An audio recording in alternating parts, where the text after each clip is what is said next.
autor viene a decirnos con mucha firmeza y gran convencimiento lo mismo que nos decía en el siglo XVIII el barón de Holbach, ¿no? Un filósofo francés de origen alemán.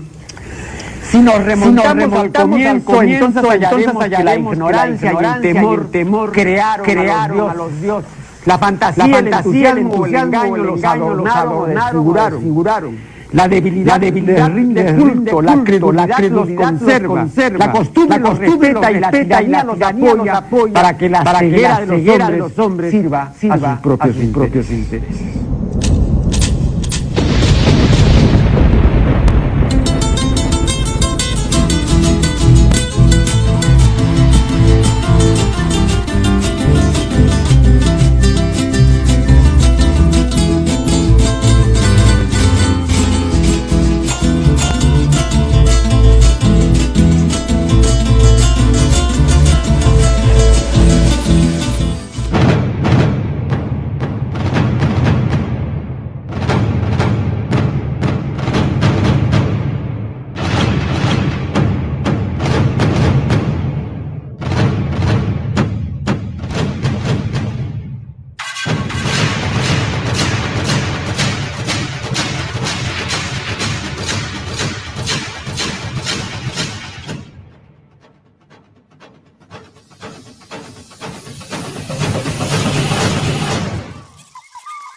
Goodness. I thought I had it in here.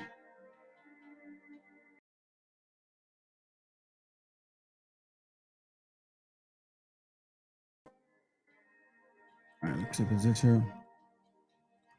I shared this with you guys before, but I think we need to see it again. You see, since 1492 family, we were purposely separated. The enemies knew what was our nucleus. They knew that by separating us, we couldn't function together as individuals. We can't. I mean, look. Some of the best boxers in the world are individuals. You can't do it as a team. Mexican teams, individually, they are good, but as a team, they suck. I'm gonna read this to you because this is something that we didn't know. This is from the Lutheran Witness, dated September 7th, 1900. Give me a second here. Let me get that real quick. There it goes right here.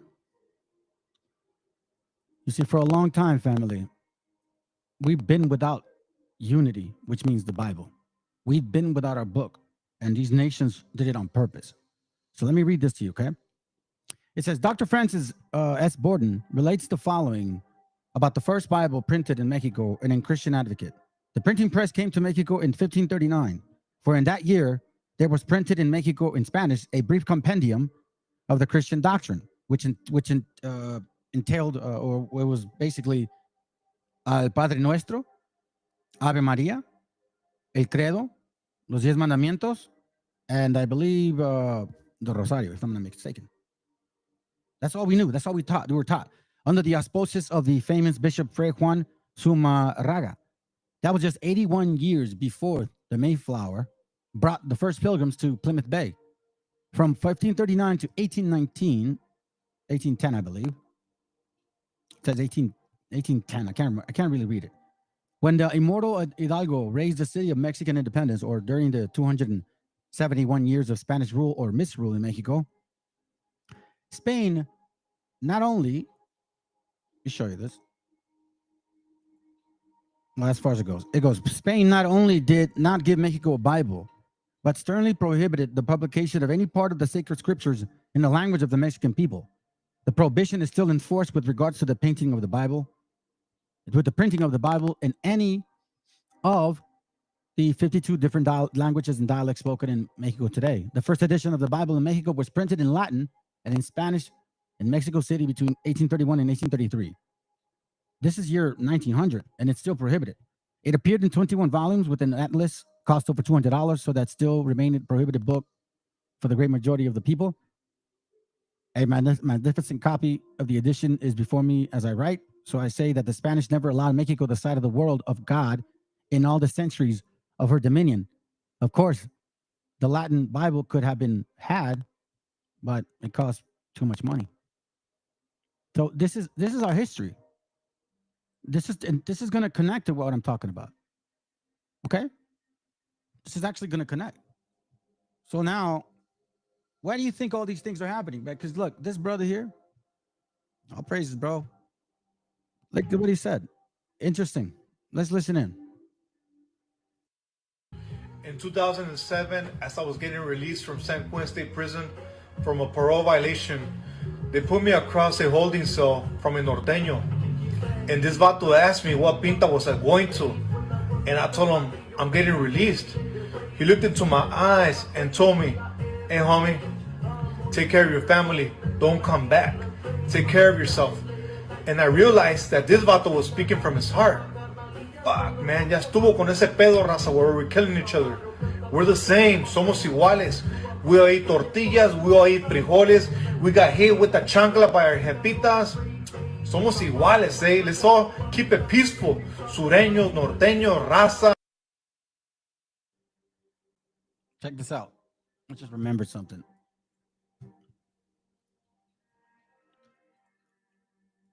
This is why it matters to me, fam, because you know, it sucks, man. Some of these some of the people that I grew up around in the hoods, some of them were generational, man. Some of them had no choice, to be honest, from what it seemed like. Generational. And you know, you can't understand this stuff, man. So check it. These are who I grew up with right here. Yeah, that's ET right there. Where's he at? That's ET right there. That's like the only brother in the hood at that time. Check it out real quick.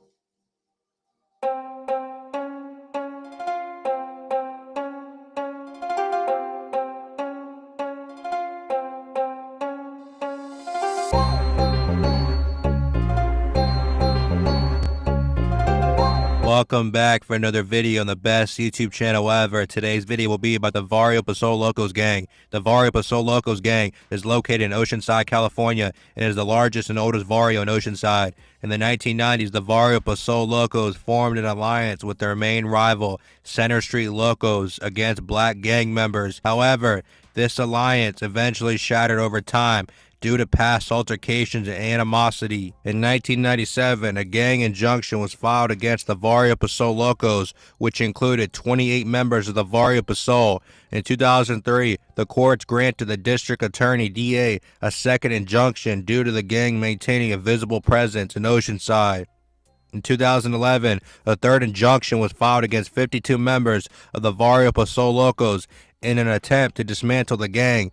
On April 15, 2007, Barrio Paso Locos gang member Martin Engelbrecht had been assaulted by rival gang members earlier in the day. Revenge was mandatory. According to Engelbrecht, he lived on Parkside Drive in a duplex located near Fireside Park. His neighbor in the duplex was teenager Darius Berry and his family. Berry identified Engelbrecht as the man. That's considered Mid-Valley, I believe, by the old swap meet. Man who shot him on the evening of April 15, 2007. Berry was shot in the thigh, shin, and hand. Two of the teenager's friends also received non-life-threatening gunshot wounds during the attack, in which Berry said Engelbrecht and several other unidentified men opened fire on them as they walked in the 500 block of Fredericks Avenue, less than a mile from Fireside Park. None of the victims in this case were affiliated with the criminal street gang. The area around Fireside Park is the turf of a rival Paso gang. Martin Engelbrecht was convicted of 3 counts of attempted murder and witness intimidation. Allegations of gun use, causing great bodily injury, and gang membership, along with Engelbrecht's prior convictions, contributed to his prison term of 235 years to life. Samuel Ortega Ricardes was 16 years old and was with the Barrio Paso Locos gang when they invaded rival gang territory of Center Street Locos, located just on the other side of the freeway. Both gangs claimed different streets in Oceanside, California. That gangsters in the neighborhood became aware of the invading group and shot at them. It was when Ricardes was running away that he came face to face with the... So this is right here where you see some of the homies back in the day. He's still alive. Some of them, he's still alive. That's, oh man, that's base right there. Anyways, let's continue. Local teenager who recognized him, and Ricardes raised up the long gun he was carrying and shot the other teen in the belly. 17-year-old Antonio Carachuri Perez died of a single shotgun blast to his stomach. On August 12, 2013, Samuel Ortega Ricardes from Barrio Paso gang was sentenced to 75 years to life in prison. You see those years? It's a lot of years, family. It's a lot of years, man. It's a lot of years. So let me give you some scriptures, and now let's kind of move a little bit. Now we're gonna kind of change it. We're gonna stay in the same vein, but a little bit more of a different branch. Yesterday, I read this and something stuck to me, fam. So let's get to the point, and then I'm gonna show you something there. It says Joel 3 and 4. It says, "Yea, and what have ye to do with me, O Tyre and Zidon, and all the coast of Palestine?" So, you know, we read this and we're like, you sold us to the Grecians and all that, right? So, like, we think Palestine, like, oh, the Arabs. But you know what, family? I was like, wait a minute. Hold on a second. Who is there right now? And, you know, again, connecting these dots. Who is there right now? Palestine lost land 1947. In 1947, this was all to the so-called Palestinians. And as time went on, it became the land for the Khazarians. So, what is this saying now? Because they're in the coast of Palestine. You see, so I started thinking like, man, that makes a lot of sense. And now I know why, with little by little, you know, two eagles, right? Revelation 2:9. I know thy works and tribulations and poverty, but thou art rich. And I know the blasphemy of them which say they are Jews and are not, but are the synagogue of Satan. Okay? So no one ever is able to answer me why there was one exactly the same in the next chapter, because it applies to another group. Behold, I will make them the synagogue of Satan, Revelation 3:9, which say they are Jews and are not, but do lie. Behold, I will make them to come and worship before thy feet, and to know that I have loved thee. And it's funny because that's what they demand of people, right? But see, it says here that these two nations are going to be, in a sense, deceiving, right? So now, I'm going to read this to you guys from a book called, A Little Matter of Genocide. Let's remember, during the 4th century, spanning the time between 1492, when Christopher Columbus first set foot on the New World of Caribbean beach, in 1892, when the Census Bureau concluded that there were fewer than 250,000 indigenous people surviving within the country's claimed boundaries, a hemispheric population estimated to have been as great as 120 million was reduced by something over 90%. The people had died in their millions by being hacked apart with axes and swords, burned alive, and trampled under horses, hunted as game, and fed to dogs, shot, beaten, stabbed, scalped for bounty, hung on meat hooks, and thrown over the side of ships at the sea. Ezekiel 28, remember, fellas, that you will die as them that are thrown in the sea? Show you, just so you guys can know. So it's not that they, it's because we, and they're going to die like that.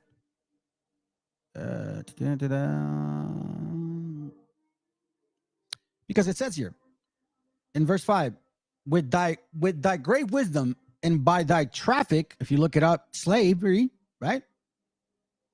Thou hast increased thy riches, and thy heart is lifted up because of thy riches. Now, we know that the initial were the Portuguese, and they were black. They couldn't prove they were Jews, but they sure as hell said that they were. And they set their hearts as God. Therefore, thus say the Lord God, because thou hast set thine heart as the heart of God. We are the Jews. God is black. Jesus is black. Then it says here, behold, therefore, I will bring a strangers upon thee, the terrible of the nations. They shall draw their swords against the beauty of thy wisdom, and they shall defile thy brightness. Watch this. And they shall bring thee down to the pit, as thou shalt die the death of them that are slain in the midst of the sea. So who was slain in the midst of the seas? Meat hooks, and thrown over the ships of the sea. That's what it means, fam. That's what it actually means. So check this out. Intentionally starved and frozen to death during the multitude of forces, marches, and internments, and in an unknown number of instances, deliberately affected with epidemic diseases. That what? You just want us to forget about that? Hey, shalom, Salome. It's not that simple. But I'm going to remind you of something. Look at this beautiful scripture here. It's a beautiful chapter. But I want you to read, pay attention to this, okay? Verse 1 says, Then Job answered and said, Even to this day is my complaint bitter. My stroke is heavier than my groaning. Oh, that I knew where I might find him, that I might come even to his seat. I would order my cause before him and fill my mind with arguments. I would know the words which he would answer me and understand what he would say to me. Will he plead against me with his great power? No, but he would put strength in me. There the righteous might dispute with him, so should I be delivered forever from my judge. Behold, I go forward, but he is not there, and backwards, but I cannot perceive him. Meaning, like, I don't see our Father, man. What's going on? I'm lonely. Right? So let's skip this real quick. Watch this.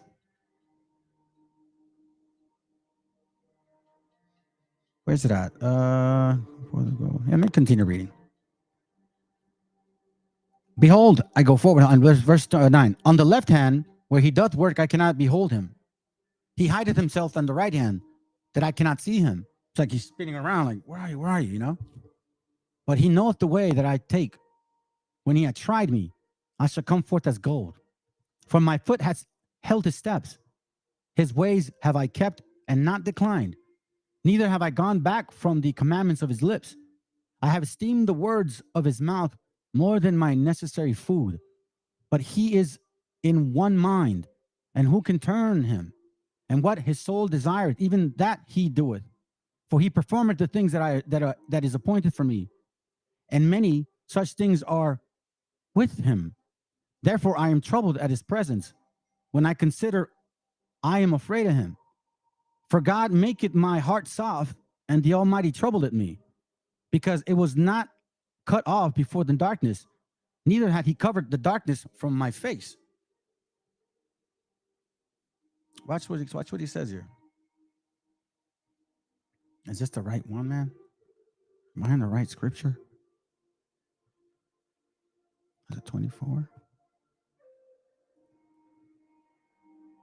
It's all good. Let's go to this one. It'll come back. Ecclesiastes chapter 8, verse 11. And it says, because sentences against the evil works is not executed speedily. Therefore, the heart of the sons of men is fully set in them to do evil. But see, Job understood. We as people of our Father, we don't have the privilege of getting away with things. It doesn't happen to us.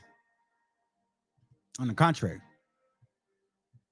we got what we got, and you guys know what I'm talking about. Deuteronomy 28, verse 15. But it shall come to pass, if thou wilt not hearken unto the voice of the Lord thy God, to observe to do all his commandments and his statutes which I command you this day, that all these curses shall come upon thee and overtake thee. A bunch of curses, right? Mental curses, spiritual curses, diseases, lack of military might, believing doctrines of devils, kinds of stuff, right? All right. Let's listen to this. Everything has a purpose, family. So let me get the scripture for you. I want to read this here real quick.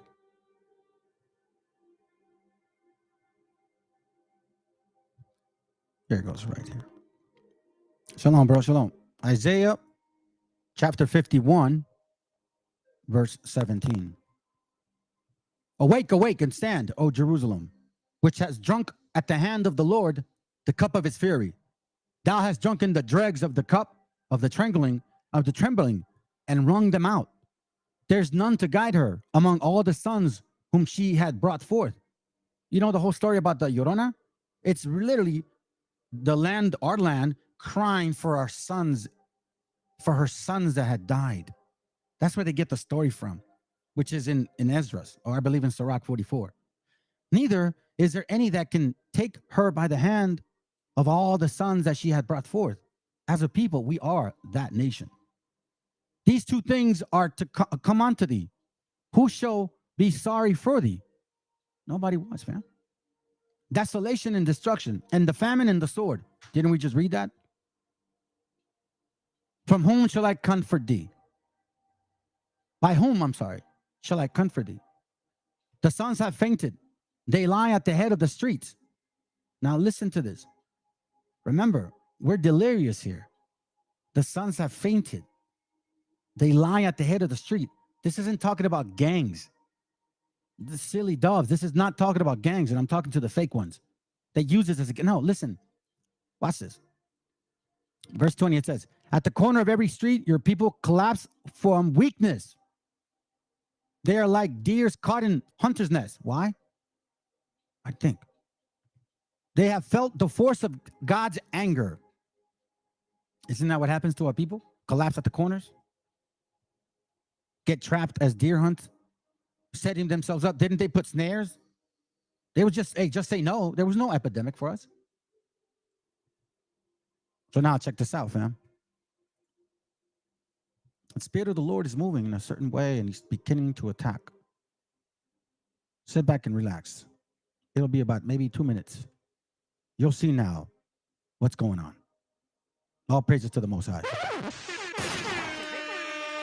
With that same spirit, that same sort of trying to draw you in, to trip you up, to make you angry, to make you denounce that you even believe in Christ and the Bible.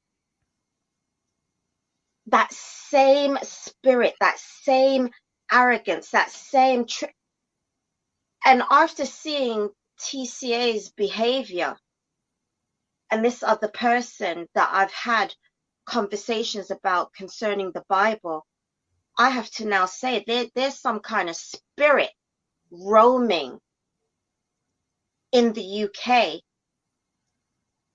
that's taken up residence inside our brothers. Because I remember when he had riled me up so much, like I have long stopped cursing. And let me tell you, I was just cussing like no one's business. And then, of course, he was then turning it around on me.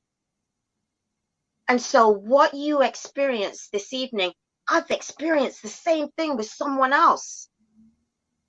And I swear it is a spirit. And someone in the chat said, this is a spirit of something. I took a screenshot, but I need to go and research it, because this is now the second time that I am seeing this attitude. And because time is so short, I really believe that this is a distraction sent from the devil. It is a distraction.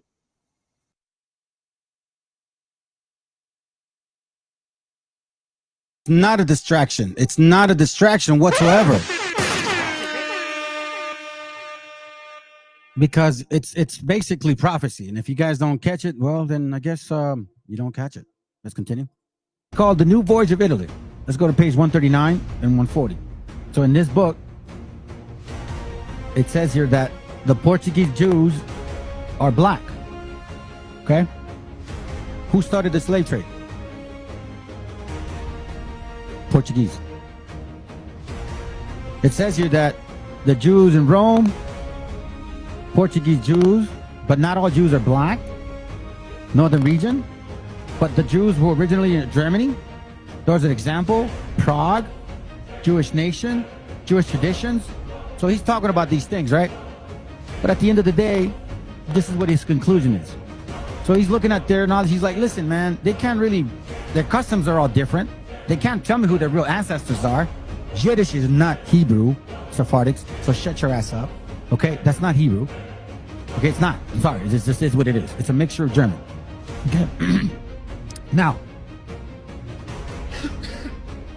it says here, the answer I have then, to make you in a few words about this affair, is that these Jews have furnished me with nothing that one can draw any use from. And indeed, what could they say to Christians that the Christians, meaning white folks, do not already know as well as they? Why? Because they know what happened in 711 AD. And they know that the Moors and the so-called Jews were in cahoots with each other. But they also know, because they have the material, that they're not true. Have they any secret source or immediate revelation? Who are those people that pretend to teach each other? Now, this is not a white man saying that only black Jews are not the people. He's talking about all of them over there in Europe. All the white ones, too. It says here, who are those people that pretend to teach each other? On the contrary, they are sort of poor sort creatures, so filled with false notions, so conceited of their monstrous ideas, that I would never advise young people to have any commerce with them, for fear of receiving from them some ridiculous prejudice, like the damn Williams. So now you're like, hey, well, yeah, you showed it last time. Yeah, just be patient. Patient. Someone's going somewhere, man. I'm going somewhere. So now this is from a book I got, and I'll show you guys what it is after. But look at what it says here, okay? Instead, I examine the Methodist, Masonic, and Anglo-Israelite ethnological discourse that developed on one hand to rationalize the subjection of colonized peoples. You see that? To rationalize the subjection of colonized peoples, and yet on the other hand, meaning like you got to find reason why we're going through this, right? On the other hand, form the basis of an early theology of liberation from Britain's marginalized people. Didn't I say that there, if you can fit history with the scriptures, then you got a prophecy? That's what it's saying now. So here we're saying that rationalize the subjection of colonized people, meaning let's figure out a way how to make sense out of all this, right? Though we know that Bishop Crowdy and his contemporary William Christian were both dedicated Freemasons. What? Who brought much of their fraternal order into their Black Israelite church. Wait a minute.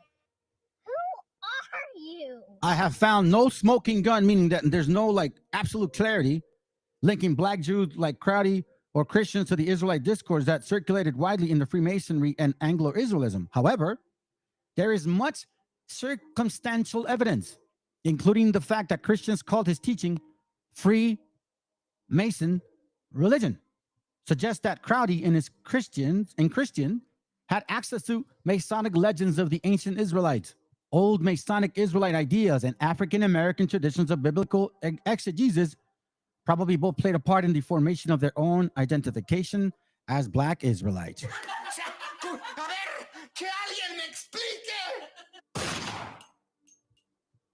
You're probably wondering, like, yeah, so okay, I got something to show you. You see, the fact remains is, or the fact is, family, that as we're kind of going through some particulars, right? Our nation's developing in a particular way. It's like there's something going on. I don't know yet. Hopefully one of our brothers will see things that I don't see. And if you do, come on board. So come on board if you do. You know what I'm saying? Matter of fact, here's the link. Jump on, fam. All right. If you're a stranger, don't jump on because I mean, maybe I'll let you on, but I got to talk to fam first. So let's listen in. Look at the discourse between these people here. So this guy here, TCA, is Thoughts, Camera, and Action. I didn't know who this guy was, but apparently this guy was something of an importance to these guys. And in the last 2-3 months, I was like, he's bringing a lot of masonry stuff. And let's find out what's going on. All right. You got popcorn. Get your popcorn ready. Get your popcorn ready. Because the pillars of Gibraltar have finally fallen.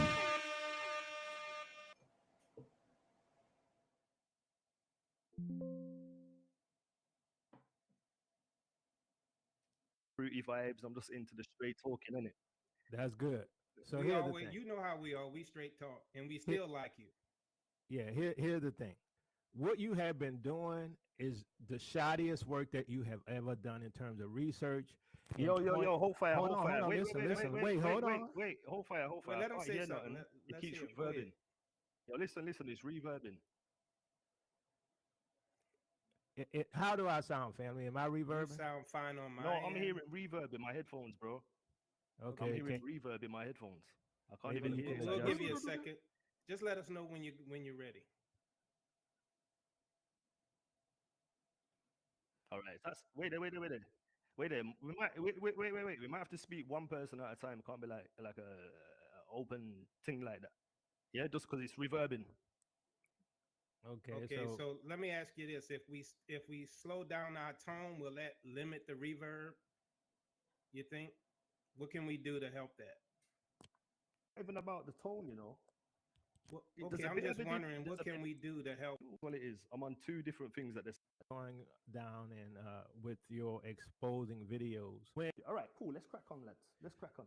All right. So TCA, here's the thing. When all of this started going down and with your exposing videos, right, we were shocked, right, because this isn't of your standard excellence in terms of research. Usually you line up your dots and line up your pins and you knock the pins down and you make your case.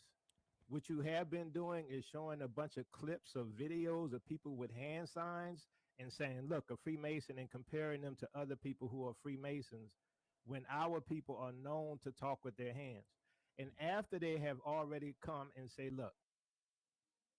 Remember the title of the class or you know, research, whatever. No excuses. No excuses. Keep that in mind. I'm not a Freemason, right? I just do these hand signs or whatever. Just like what Eshawn said, right? You don't believe him, even though he told you he's not a Freemason. So him and Deborah Yah and even Ron Dalton, right? They never claimed to be Freemasons. And I guarantee you, I could go look at some of your pictures as a kid or an adult or whatever, and I could pick out a hand sign. Why? Because when we're in front of videos and in front of cameras, people move their hands. They speak with their hands. So why would you go after these people with no evidence other than the fact that you see some hand signs? All right, let's deal with what you've just said. Can you hear me? Yeah. Yep. Yes. 1, 2. All right. So you said there's no evidences. Then you've also used the word that's quite inferring. You said go after. Now, my question is this: if this was me going after John Hagee, Israelite communities wouldn't say a word. If this was me going after Vo Cab Malone, Hebrew Israelite communities wouldn't say anything. If this was me going after the ridiculous 12 tribes chart, Hey, Shalom, Vladimir. Hey, put yourself on mute so I don't have to do it. So when you want to close, just let me know. All right?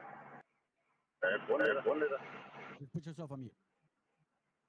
community wouldn't say anything. Now it's just came to my attention by looking into things and researching things, because you said at the beginning of this whole conversation that, I don't know if it was a blandishment, where you said, I'm known for doing excellent research, but glory to the Most High. Now, with that being said, I've looked into things and it scared the socks off me how complicit is at the top of the pyramid, per se. Now, why am I saying all of this? As I said again, it knocked me for 6. How nobody knows each other, but everybody can do the same sign at the same time. So like, no, look, listen, fam. What I'm trying to do is just kind of give you a gist of what the whole argument was, right? So apparently these guys were like, I guess teams or whatever, I don't know. And he started coming out with like some videos regarding masonry. I showed you guys some of the stuff, right? So this dude is bugged out, and so is he, because let me fast forward it to this point. Then it gets a little more interesting here, and then I'll forward it to here, and then we'll kind of spend some time there because I want you guys to share some thoughts on this. If you got something to say, just let me know, Vladimir, and I'll pause it. All right? Let's play this right now. I think it was a 53rd minute, something like that. All right. We can't hear it, tell you.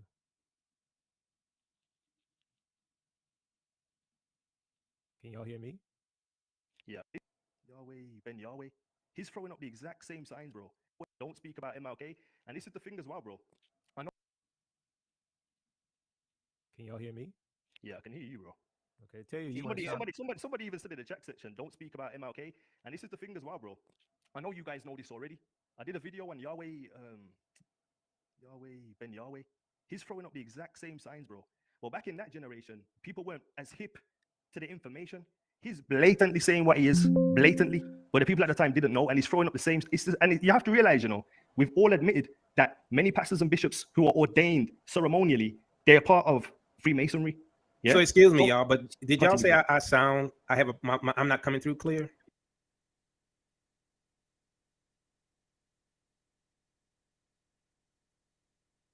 You are now, but you had went silent for like 4 or 5 seconds. Okay, all right, thanks.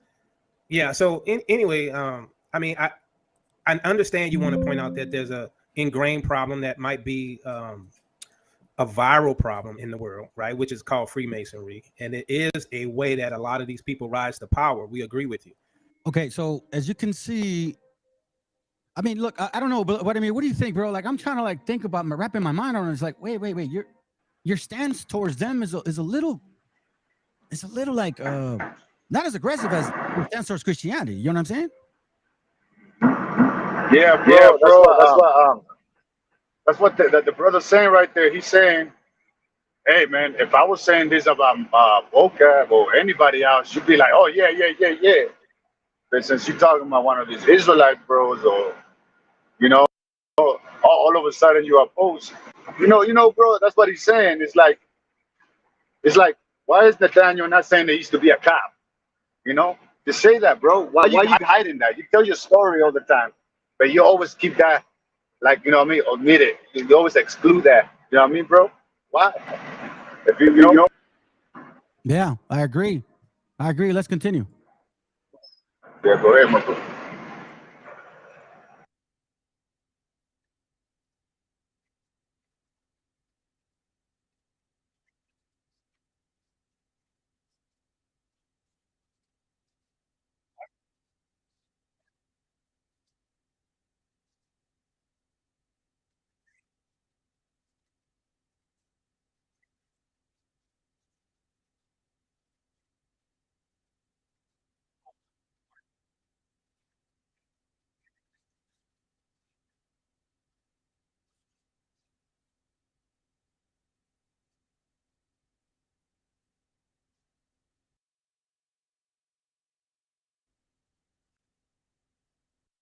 And you see, that's what I'm noticing about this. When I started, this happened yesterday, family. Okay, this is not. Oh, my bad, bro. My bad. Thank you. It's because I had it on mute, no sound. So let me go back a little bit. This happened yesterday. Okay, so I want to show you this real quick because they're being disingenuous, family. I mean, I guess that's the word I was looking for, being disingenuous. Because maybe he says it in this section here. I'm going to show you this real quick. You see, I'm telling you, man, everything will be revealed. Family, everything is becoming very clear to us now. Everything. I want to share this with you. Okay? Watch this. And it's him, and I don't know if it's this one. All right, let's listen in. No. Is your auntie a Freemason? No. Do you have any relatives that are Freemasons? Not anymore. My grandmother used to be. We found out by accident. You hear that? Did you hear that? Hold on, let me play it back one more time and I'll be quiet. All right, it's 21 seconds. Let me just be quiet. Go. No. Is your auntie a Freemason? No. Do you have any relatives that are Freemasons? not anymore. My grandmother used to be. We found out by accident when she died, and we saw this book, and we were like, "What is this?" And then she was Eastern Star, and we were like, and then she was Eastern Star, and then she was Eastern Star, and then she was Eastern Star, and we were like, we had no clue. We were little kids. Ooh, hold on a second. Go, bro. Go ahead. You're muted. Hey, can you hear me, bro? I can hear you now. Yeah, yeah, bro. Hey, you know that fool? What's that dude? The black dude that got choked out. What's his name? Floyd. What's his name? The black dude that got choked out. Bro. What's his name, bro? The one that got the knee put on. Yeah. That fool, like his whole family was Freemason too, bro. You know? This is just the beginning. Check it out. Okay, watch it. Let's continue. From your grandma. We can say There's that probably not a single black family in a from your grandma. Listen to what he's about to say, family. Okay, you better record this because this is gonna blow your mind. See, I did not know this. You see, at Raza, I didn't know this because we didn't have these privileges. Now we're gonna hear later on about their excuse. No excuses, but their excuses because of the privileges. Let's continue. This is getting deeper, family. Like, let's be real. Crowdy was the one that brought these things to them. Black Israelites. He's a Freemason. What you want us to believe now? Now we understand why that whole Willie Lynch letter is a effing fraud. Now man, that is a damn effing fraud, bro. Let's go. Listen to this. Listen to this, family. I'm not saying it. He's gonna say it. From your grandma. We can say there's that probably not a single black family in the United States who doesn't have a family member who has some kind of connection to Freemasonry or the Divine Nine. Believe say that. Again, say that again. Divine Nine. Believe say that. Again, say that again, brother. Say that again for the one in the back. Nine. Believe say that. Again, say that again, brother. Say that again for the one in the back. There's probably not a single family in the United States of America that does not have someone connected to the Divine Nine or Freemason. Okay. What more do y'all want, man? Come on, man. Yeah, it's over, bro. It's over, bro. We know it. It's all an agenda, bro. Yep. Now, hey, we're the good people. Even though they want to call us the criminals, the cartel bastards, they know the racist Mexicans and all that shit, bro. We're the good ones, bro. You know? Check this one out. Check this one out. In the community, we have put people on pedestals. Oh, my bad, bro. Did you want to say something? Go ahead, brother. Go ahead. Hey, I'm not sure if Meshi comes in. Meshi, I sent a message, a link to Meshi, bro. Hey, whoever wants to come on board, man, we're not gonna bite. Shit, bro. With the Warriors. Yeah, let's go. Hey, where the Warriors at, bro? Let's go. You know? Listen to this. Listen to this. Okay, let's listen to this. Because what our people are trying to do, family, in case you guys don't know, see, we're trying to let go of the old ways. That whole killing each other because of man. Because they're starting to realize, hey, listen, man. We're seeing this movement that it's not about gangs, it's about color, it's about raza now. It's about color, not color, it's about raza now. So now we're waking up. Let's go. In the community, pedestals. And this is why it can be triggering. In the community, we have put people on pedestals. And this is why it can be triggering when we realize, hold up, what if these people are part of the same club? Just like when Martin Luther King, I used to rate him, respect him. Then I realized he was part of the club. Jesse Jackson, part of the club. A lot of these guys, you check them, the pastors, the preachers. Wait a minute. When you check out how the Hebrew Israelite awakening happened in the 1700s, it was started by Prince of Freemasonry. So TC. Hey, bro. Yo. Is that why they killed the other one? The other fool? I think the other so. black leader? I think so. Because he was on the opposite, huh? Yep. Yeah. So let's listen in. Now, I think now you're going to remind yourself as to why this was important to me to play with y'all. Because as I said before, listen, man, here, I'll say it like this. And you know what, family? Last year, I showed you guys, and you're a testament to this, Vladimir. And I think Rick too, and I think Salome. Last year, I brought out this scripture here, Habakkuk 1:8. Nobody paid attention to me. Their horses were swifter than leopards and are more fierce than the evening wolves. And their horsemen shall spread themselves, and their horsemen shall come from afar, and they shall fly as the eagle that hasteth to eat. Nobody wanted to believe that.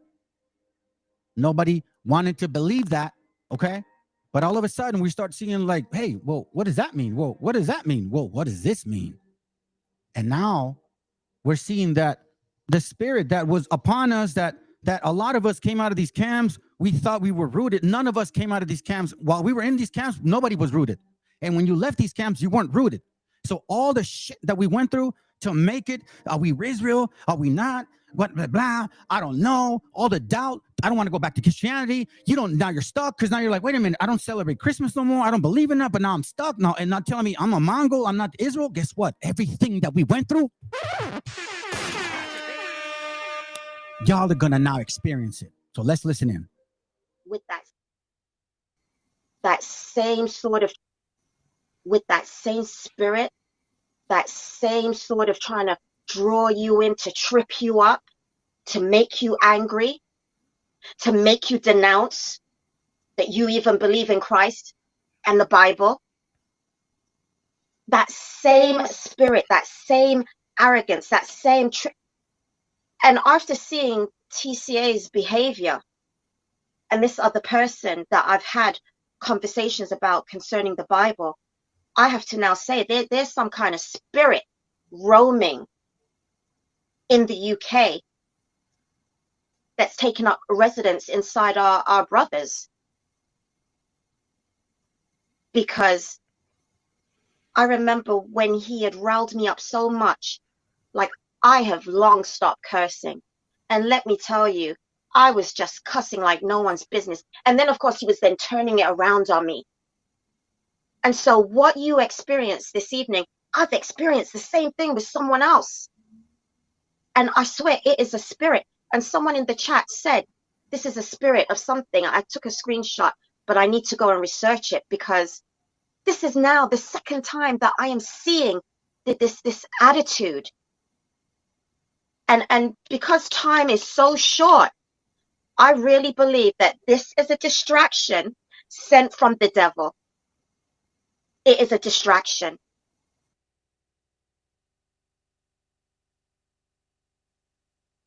Wow, bro. Hey, if you got something to say, go ahead, bro. I'm gonna look for a video while I'm waiting. Nah, bro, it's crazy. It's crazy how the people don't want to wake up and just see it, bro. Just, you know what I mean? Straight out black and white, bro. You know what I mean? See it. Don't have to go all over. We're the good guys, bro. Like I said, everything. If we look like we're the bad ones now, bro, it started all because we started like defending ourselves when we first came to this country. You know?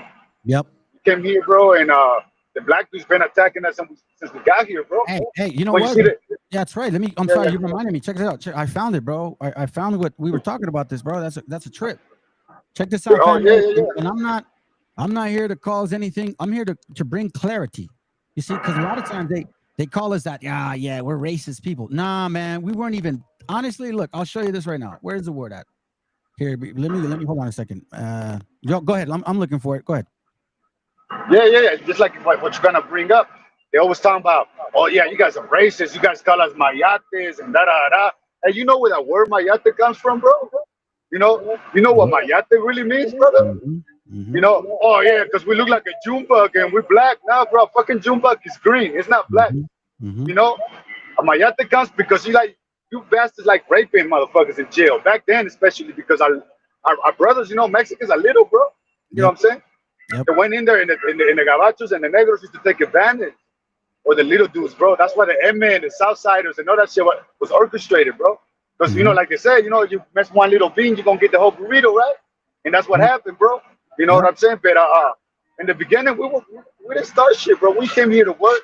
We came here to do what to do, but it was the sons and the kids and the children, or those people, bro, that will get them, you know, beat up and raped and all that shit, bro.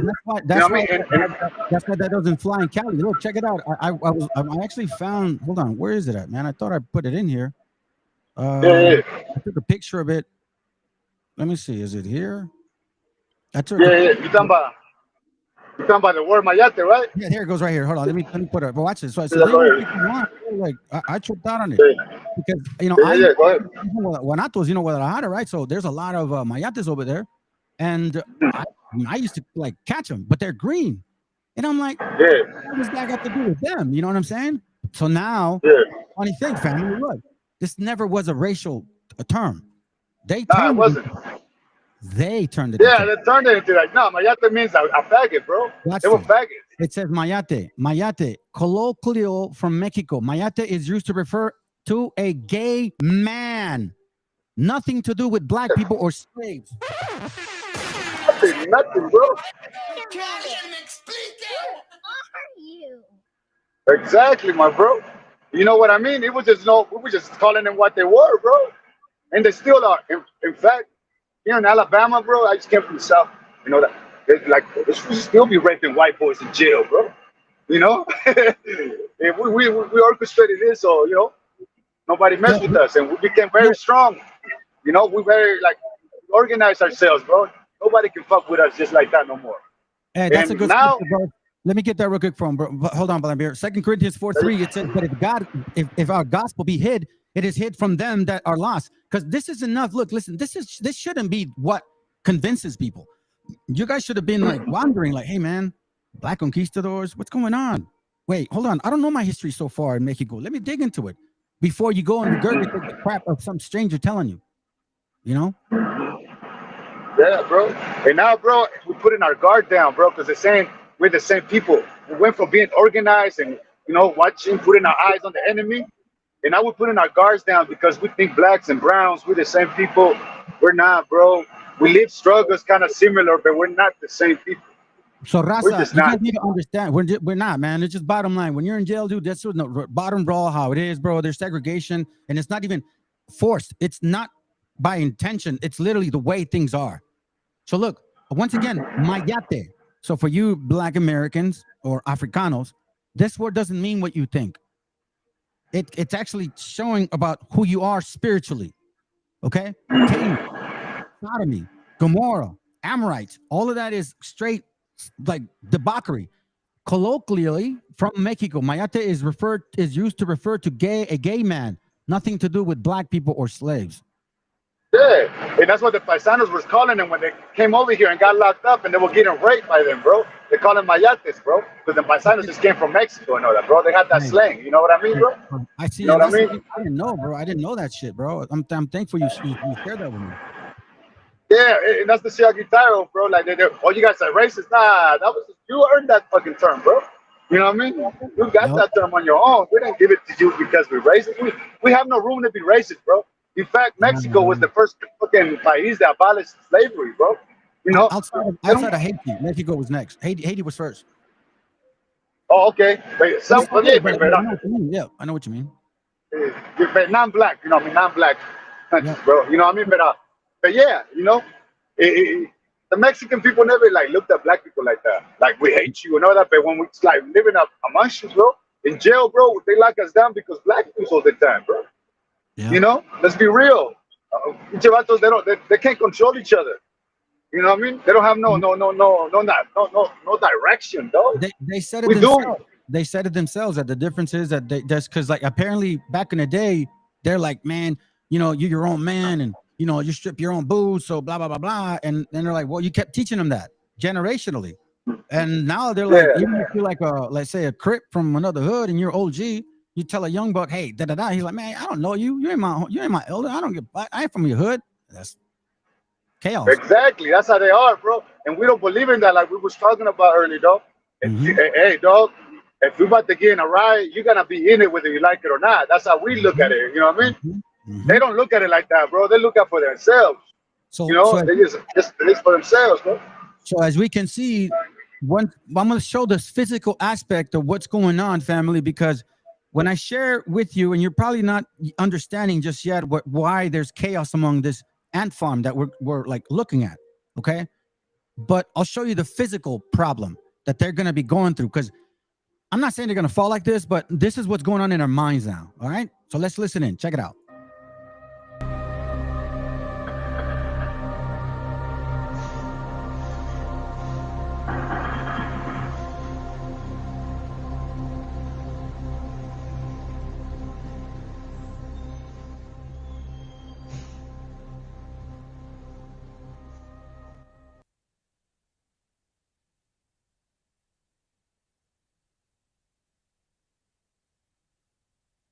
I had to turn off the sound. Sorry, I guess I turned off the sound because you know, they I think they blocked this one. I did a class on this, and they completely blocked it, bro. Like, they gave me my first strike.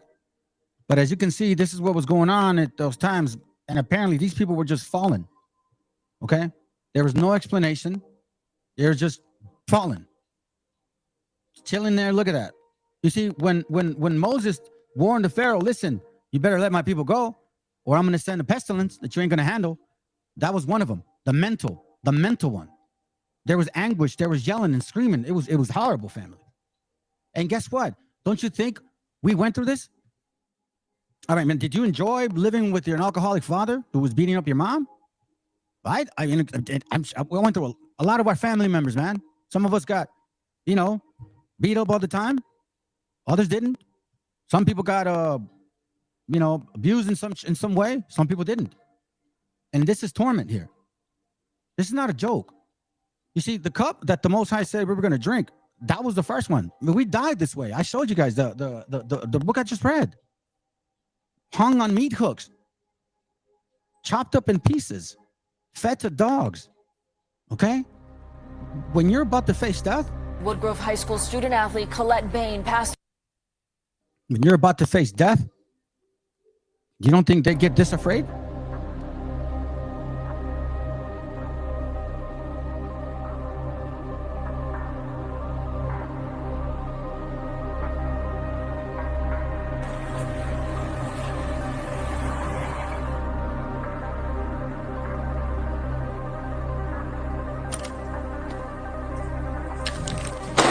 A 20-year-old nursing.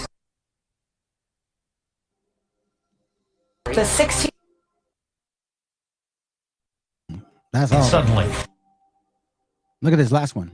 Clots after intensive care after receiving man suffered blockage with medical experts. Post-woman. That's crazy right there, bro. Now it's your turn to drink the dregs. And I mean, I don't know why you guys want to feel like empathy, you know, because this is what happened. So let's listen in real quick. Let me know when you want to talk, all right, Vladimir? You should give them the benefit of the doubt. Bro, and I agree with you on that premise alone. This is the point though, bro. Listen to this, because I think we're missing the point. I've said to you already, let's excuse those two evidences. One, that he was just oblivious, despite doing it 3 times in the same video. Yeah, let's just ignore that. He was oblivious, even though the circles that they roll with, Zadok and Seven, all these gospel rappers and Christian rappers all throw up the goat, but they talk about the lamb. Most of them throw up the goat while they're talking about the lamb. Okay, let's give him the benefit of the doubt. No, he just is oblivious to the whole thing. Yeah, just oblivious, fine. Okay, cool. So then he makes an apology video, acknowledging that he saw the video with Watchmen. And in the same video, he's throwing up the same signs. As you can see, this brother's like really trying to, you know, plead his cause, right? Like, listen, man, this is what I'm seeing, man. I'm just being, you know, I'm just being fair. So now let's watch when everything goes berserk. Right around here. Oh man, this is hey, I told you guys I was dancing for joy the other day. I was like, yo, we're on a winning team. Remember I called you, Vladimir? I think I called another brother too. We're on a winning team, fam. Yeah, bro. Yeah, we've been losing. What do you call? Oh, hey, getting back to that Watchman and Deborah. Talking about the dude with his wife, no? Watchman and Deborah, right? Yeah, that's what he's talking about. Those motherfuckers. Yeah, bro, they're Freemasons, bro. And their son, bro. They got their son involved in all that shit too. Yeah, bro. Those people are Freemasons. Homeboy in line. Well, check it out. Go ahead, bro. Remember that he said that his auntie was you remember what he said? His auntie was in but she was what? Yeah. Eastern Star. Remember that?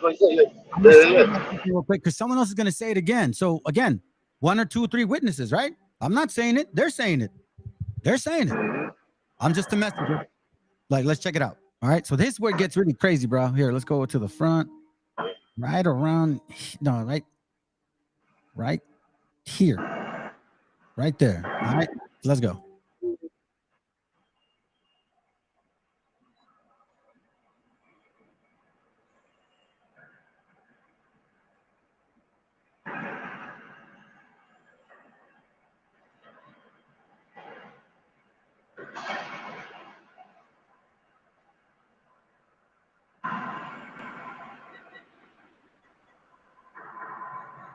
Forget me, forget you, forget me, all that. Many ministries do good, you know.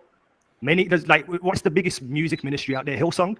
Don't they do good? Don't people get into a state of ecstasy and sing unto the Lord at Hillsong functions? Don't they do good for Jesus? Don't they baptize a lot of people out here? Don't they baptize a lot of people? Cecil and all them. Yeah. Those people out there are probably the very ones that are Freemasons up here trying to redirect what I'm saying is they attention. do some nice music, like some of their music, you just want to cry, you know, like it's so emotional. That's like, true. wow, But what like, does that have to do with the Jesus. people you have made accusations against? I'm just saying, why is it though when it comes to Hillsong, we can say yeah straight away, but then when it comes to in-house, we're like, well, we have I to. can tell you why. Because Hillsong, we can listen to their teachings and their doctrine and how it lines up with either New Age or Freemason thought. These people are more biblically oriented than Hillsong. So because they're more biblically oriented according to your understanding, then that means they can't be judged by the same measure. No, what we're saying. According to your own understanding, bro. You see what I'm saying? Now, hold on. You see what I'm saying, bro? Now, no, wait. It's not really like that. That's called the respecter of people. That's it, bro. Or am I wrong? Wait, because someone else is going to say it again. So again, 1 or 2 or 3 witnesses, right? I'm not saying it. They're saying it. They're saying it. I'm just a messenger. Like, let's check it out. All right. So this is where it gets really crazy, bro. Here, let's go to the front. Right around. No, right here. Right there. All right. Let's go.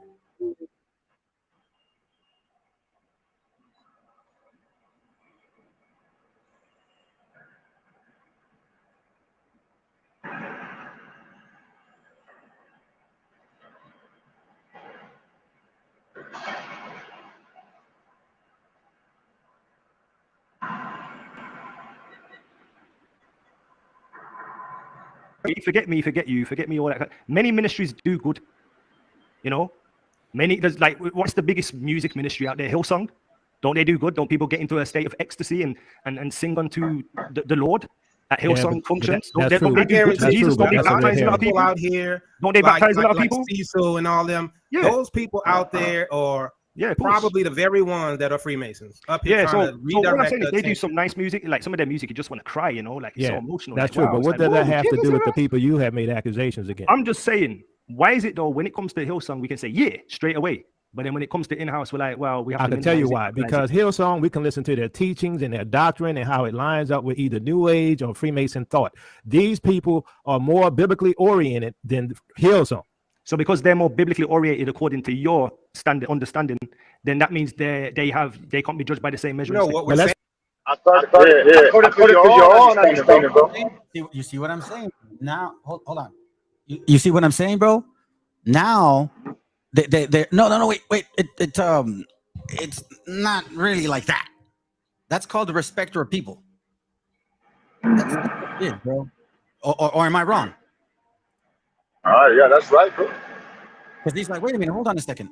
You held those other heathens, so to speak, to a certain standard, but you don't want to hold our leadership to the same standard? Okay, sounds good. Let's continue. Have no evidence to go any further. Let's flip that. Because they don't align with your thought, do you get to accuse them? It goes both ways. Not at all. But if not at all, evidence to speak for themselves. Hand sign. You're telling me hand signs is enough to convict. You're saying hand sign, and again, you're trivializing it.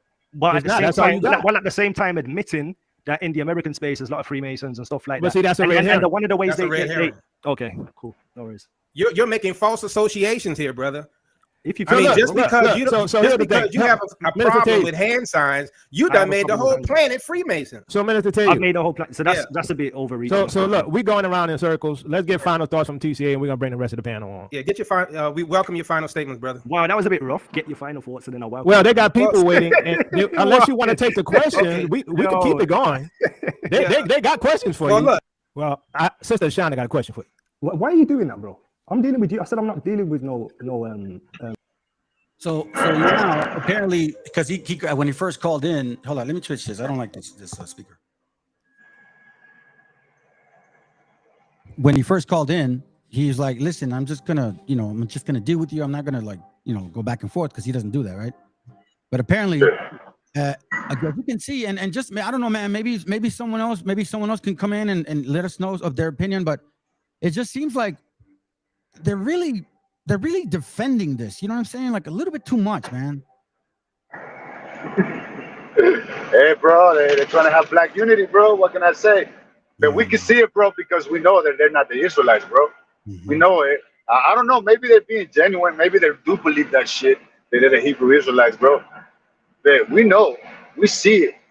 That's why we're like, But maybe they're being genuine, or maybe they're hiding it, though. Well, let's continue to listen. Listen. Shalom. Rob, you're being disrespectful. Y'all hear me? I hear you. Here's the thing. You said so. When we were giving you final thoughts, you had a problem with that. I told you we got people in the back. These are my final thoughts, but you're trying to do some slivery stuff. No. Ain't no slippery stuff here.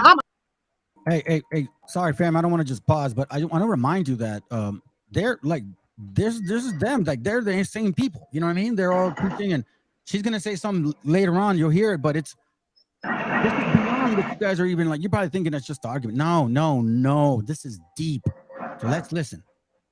I'm the one interviewing Ron Dalton on Tuesday because you've been making a lot of accusations. So, I'm going to be interviewing. Did you guys hear what I said? I hope you guys did. You hear what I said, Vladimir, or no? Yeah, I heard you, bro. Cool. Sounds good. All right. Him. So I want to ask you a question based on the scripture real quick to give you the opportunity to answer for yourself. Listen, no, okay. Yakuba, are you going to be that disrespectful? The scripture, real quick. No, I said the script. I'm not going to be disrespectful. I've said no. I'm not being disrespectful to you. I'm asking you a question. If scripture commands that you go to your brother who you have fought with privately, there have been multiple accusations that have been made. Listen, but the people that you're making accusations of said that you have not gone to them privately. So my question is, why are you not obeying the scripture to go to them privately first before trying to publicly blast them? It's a simple question. All right. If you refuse to answer, you can. My question to you guys is this. You've set up this thing now to ask the question. And I've already said that I'm done at this point. And you're going to keep this conversation going and going, which is fine. And then you're going to say, the wicked flee when no man pursued them, because I've said long time I want to go. And you're going to use that as, see, he can't offer. And then you're going to get hype. What I'll say is this then, because that's the route you're going to take. And I'm realizing you guys are probably 98% a part of it because the way you're defending it, which is cool though. See, there he go accusing us again. See, there he. Did you guys hear that? You guys, let me play that again. Hold up a second. Let me play that again. Listen to what he says. What? Because I keep this conversation going and going, which is fine. And then you're going to say, the wicked flee when no man pursued them, because I've said long time I want to go. And you're going to use that as, see, he can't offer. And then you're going to get hype. What I'll say is this then, because that's the route you're going to take. And I'm realizing you guys are probably 98% a part of it because the way you're defending it, which is cool though. See, there he go accusing us again. See, there he go. There he go accusing us. I think I'm going to be a part of it. The way you're this is a truth ministry. And what we have noticed is that you are a liar and you're defaming people. TCA, when you got... I'm not answering your question. Yo, man, this is crazy, though. Oh, my God, dude. This is amazing, bro. This is just amazing. What do you think so far, dude? Wow. Now let's continue. 20 fingers pointed back at you, my brother. That's okay? Fine. So you need to understand that. You need to rightly divide the word of truth. Rightly divide the word of truth. That's not what you're doing. There's a lot of speculation that you're making, but you're not rightly dividing the word of truth. And you can go ahead and chop that up. I said it. Okay, you said it. Well done. Open rebuke is better than secret love. Proverbs 27 verse 5. Ecclesiastes 8 verse 11. Because sentence against an evil work is not executed speedily, therefore the heart of the sons of men is fully setting them to do evil. Because people don't call out evil, people do evil and think it's normal. It becomes normalized. It becomes a part of the culture. It becomes a part of, Freemasonry is inherently incorporated into the American psychology. What are you talking about? There's more than one ways to do with the things. Peter 1 verse 2 and 1. Wherefore laying aside all malice and guile and hypocrisies. There's a lot of hypocrisies in this awakening thing. I've said I want to go, not because I'm fleeing nobody. I have things to do. Nobody said you were fleeing. I've done a live on my channel at the same time. You didn't come in. You had technical difficulties. I've obliged you and came on. TCA, actually, we're praying for you because honestly, we thought something was wrong with you. We thought that maybe your channel was taken over or something. We thought something was wrong with you. Yeah, I'm good. So just to let you know, I'm more aware. TCA, you're a coward, man. You just coward. Don't come like that. Don't come like that. I'm a coward. Yeah, don't come like that. Bro, TCA, bro. Me and you talked before. What you say? Me and you, TCA. Me and you talked before. Hey. Whew, man, that's a lot. Ezekiel 36:7. Therefore, thus say the Lord God, I have lifted up mine hand. Surely the heathen that are about you, they shall bear their shame. They shall bear their shame. You know why, man? That's actually good with this one right here. Proverbs 24:12 again. Proverbs 24:12, it says, if thou sayest, behold, we knew not, doth not he that pondereth the heart consider it? And he that keepeth thy soul, doth he not know it? And shall not he render to every man according to his works? You know what that's saying, family? I'll read it more simple. It reads, you may say that it is none of your business, but God knows and judges your motives. He keeps watch on you. He knows, and he will reward you according to what you do. What are they saying? No, man. You know, it's for the good of the colony. It's for the good of the colony. Let's continue. Don't do that. Don't do that. All right. Don't do that. It's cool, TCA. TCA. Me and you talked before, bro. Now listen here. This is something that I've studied for years. I have known about this for years. Wait, before you start, you notice the disrespect, though. You man are 50 plus years old. I've told you I have things to do. Now you've turned it into what you want to turn it into.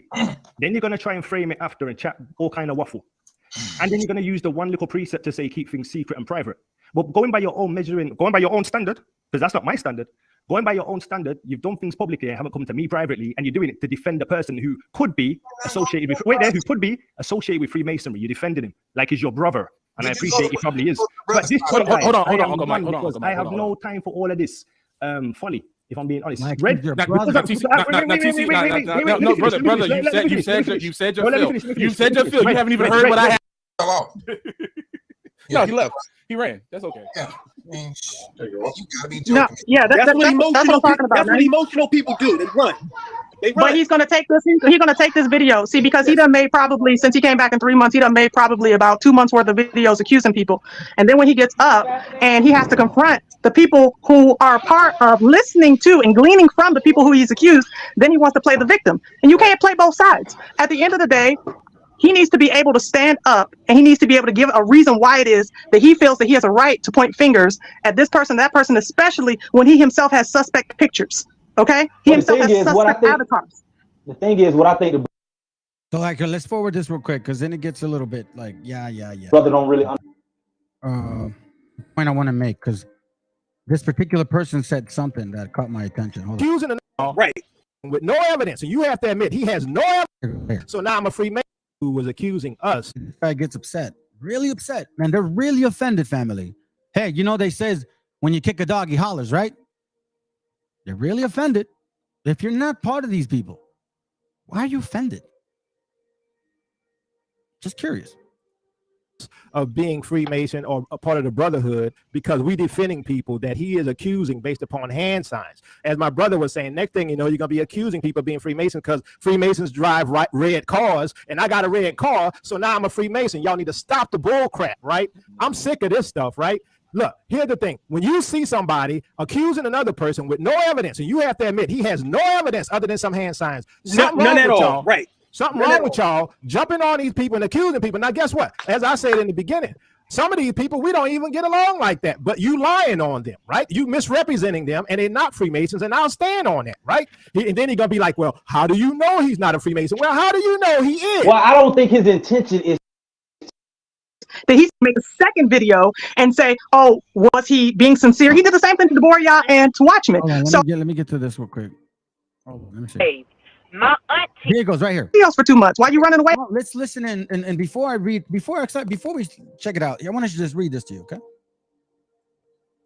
First of all, there's this thing called Prince Hall Masonry. Okay, so now the guy's like, well, you know, you can't claim that they're, you know, Masons if you don't have proof. Well, actually, he does. Check this out. The idea for the creation of an order of Eastern Star for Black women was first proposed by William Myers. Okay. Grand Master in the Prince Hall jurisdiction, District Columbia, with Georgina Thomas. He set about getting the ritual organization approved. The ritual, an organization approved by the official of the lodge in the first chapter of Prince Hall Order of the Eastern Star in 1874. That's what, 11 years after emancipation? You guys are moving pretty quick for being enslaved for 400 years. The organization spread. 1907, a conference of the Grand Chapel Order of the Eastern Star, the Eastern Star, the Eastern Star. The name changed later on, yada, yada, yada, right? Rosa Parks is one of them. This person's one of them. She's also one of them. But this is interesting because she did exactly what our sister did in 1917. She took basically all the power that our sister did, and just because she sat in a bus, it made a difference. It's all planned, family. Listen, they've been planning this the whole time. They created a history to match the Bible to preach prophecy. So now this gets even more weirder. Daughters of the improved benevolent and protective orders of elks in the world. The daughters of the improved benevolent protected order of the world are the female auxiliary of the improvement benevolent protective order of the elks of the world, an African-American spinoff from benevolent and protective order of the elks. Daughters take 13 chapters.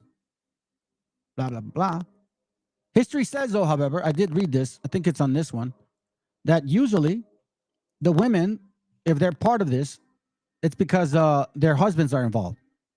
Membership is open to women. Historically, these women were wives and mothers, sisters, daughters, and granddaughters of Prince Hall Masons, right? All right. So let's listen in to this lady. After less than 2 hours. But you know what, family? You know what? Listen, I'm from Florida, born and raised.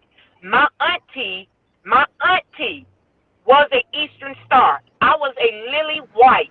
My uncle was a Freemason, and he had connections all over through multiple states.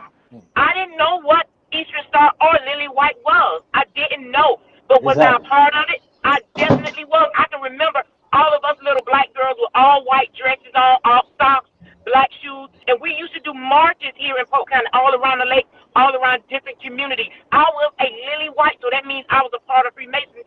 But unknowingly, I didn't understand what it was, and I'm sure my auntie Dora didn't know what it was either. My Uncle John, he knew what it was, but my mama and dad ain't know what no Freemasonry was when they let me be a Lily White.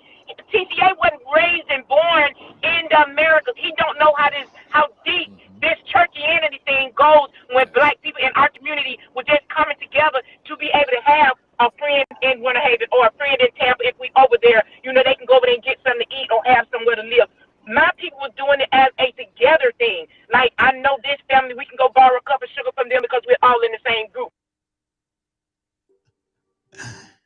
Oh, wow, that's funny, family. You want to know something? That's such a, excuse me real quick, bro. That's so, I'm sorry my language. That's such a fucking fake ass bullshit excuse. Because that sounds like, hey, Christianity. Well, it's not about Christmas. It's together-ing. It's being together as a family. Yes or no?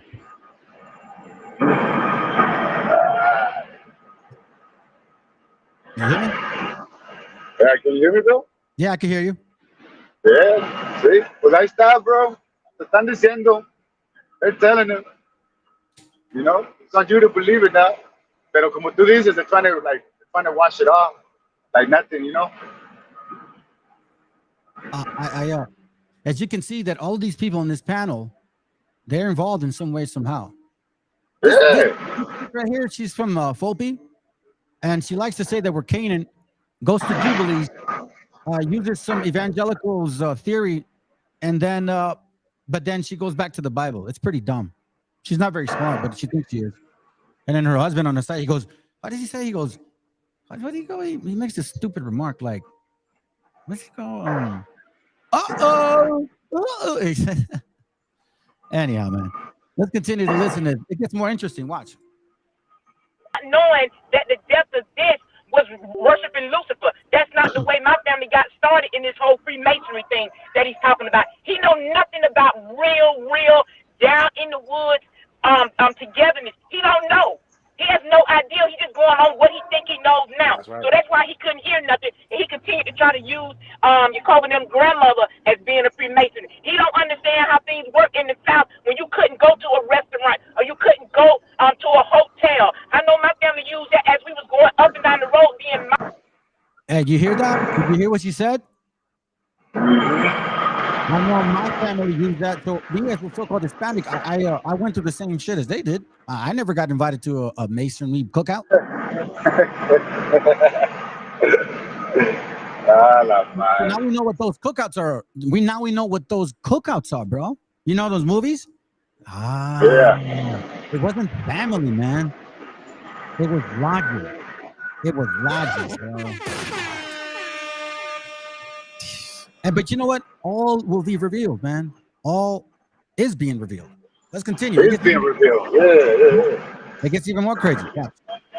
Migrants. They would go to different camps that would let us stay and have food. He has no idea what he's really talking about. He's talking about a few hand gestures. Child, please. These could have been some hand gestures. I got food over here. I got clean water. I got a place you can sleep over here. I know that's what my auntie and them thought when they got us together. We were young, and I was a part of it. I was a part of it, not knowing that this whole thing that my family was in was a part of worshiping Satan. That's not how it was. We didn't always go to doctors back then. I can remember getting my foot almost cut off, and this same uncle had some jars of this, some jars of that, and I never went to the doctor for a lot of things. So he don't understand what people's plight was when they was joining these different things. You were joining it through the church, so you automatically thought, okay, this must be a part of church activity. At least that's what I see that now. They're admitting it. Who's that? Who's that girl? Hey, who's that female right there, bro? Her name is Betty Bent. Oh, okay. Yeah, it sound like all of them, bro. They all sound alike. And they all admitting it. Like, yeah. They're like, yeah. They're not saying, no, that's not true. They're just staying quiet. This means that this is they join these masonries for the benefit of privilege. That's what they did. I don't care. Oh, because no. That was an exclusive club. So the hell with you to say that, oh, black and brown suffer together. No, motherfucker. We never had this opportunity. Ever had this opportunity. Except, bro, the gangs. The gangs, bro. You know what I mean? That right there, bro, it goes deep. The gangs are involved with the Freemasons, bro. You know what I mean? That goes from white, black, or brown, bro. We got sellouts in our team too, bro, that's done it. You know what I mean? But from a gang perspective, I know that, bro. All these gangs were orchestrated by Freemasons, bro. Yeah. You know? And it's true shit. You can ask any real gangsters that know this shit, bro. You can ask them, bro. You know what I mean? Yeah, and we're trying to break that's off. the only part. That's the only part that I know that we have to fuck with the Freemasons. Like not us, not the little guys. Like I don't know that. It sounds like most of these fuckers right here, the black dudes know about that shit, bro. But us, they're on the bro. Even on the low level, they're like, what are you doing? Yeah. Let me read this. Jeremiah 16:19. Oh Lord, my strength and my fortress, and my refuge in the day of affliction. The Gentiles shall come unto thee from the ends of the earth, and they shall say, surely our father have inherited lies, vanity, and things wherein there is no profit. Man, it's heavy, bro. But when they read that scripture, they talk about white people. That's white people. No, fool, that's you fools. You guys are inheriting lies, bro. Yeah, let's continue. You know what I mean? He has no clue what he's talking about. Okay, You know, I've got a question for you. One thing I got. I mean, hold on just for a moment. And see, I want to explain this to a lot of brothers and sisters. Me and Yakoba, Red, Ashonda, we was really preaching the best. We always thought, no, this sounds like some AI stuff. Me and Yakoba was, no, this is not him. This is not. We preached that. We was believing that this was not this brother. And now, you know, this is me, and I apologize to all the brothers out there because I was upon the assumption this cannot be this brother here because, man, if you are a deaf Israelite and your life is dependent upon hand signals and his judgmental attitude, you divine nine, you Mason, you summon everything. If you're going to get that ignorant about hand gestures. I mean, you got rappers out there back in the day, that's all they did was throw their hands up. But I mean, not just for gang signs, but they just throwing their hands up for gestures. And this is the sad thing. How this here, and trust and believe, on this channel, you got his people on this channel. One person saying they don't like how Yakoba handled this. I understand how Yakoba is feeling. When you defending a person, you wishing and you saying the best for a person, and then they come out here and say this type of nonsense, that's a blow to you. Because you was hoping the best for your brother. Yo, what up? What up?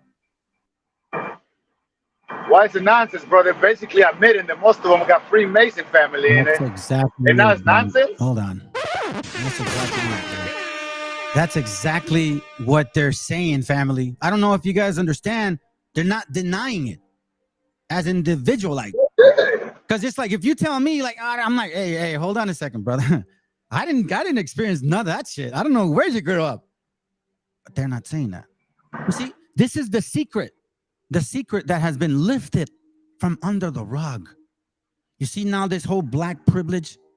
Now you guys understand that this has been like the video that says we're playing chess while them two have been playing checkers.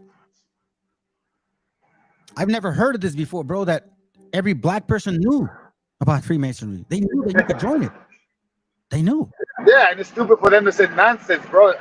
It's a big possibility, bro. When most of you guys know, I mean, you guys are supposed little people, right? Oh, yeah, my uncle and bro, you guys know about this shit. So you telling me when we go to Nathaniel or whoever, bro, are we tripping? We just tripping? Mm-hmm. He's a leader, bro. He's a leader, dog. You know what I mean? Why not him? You know? Yeah, bro. Go ahead, my bro. Check it out real quick. This is from a book called The Maya Conquistadors, okay?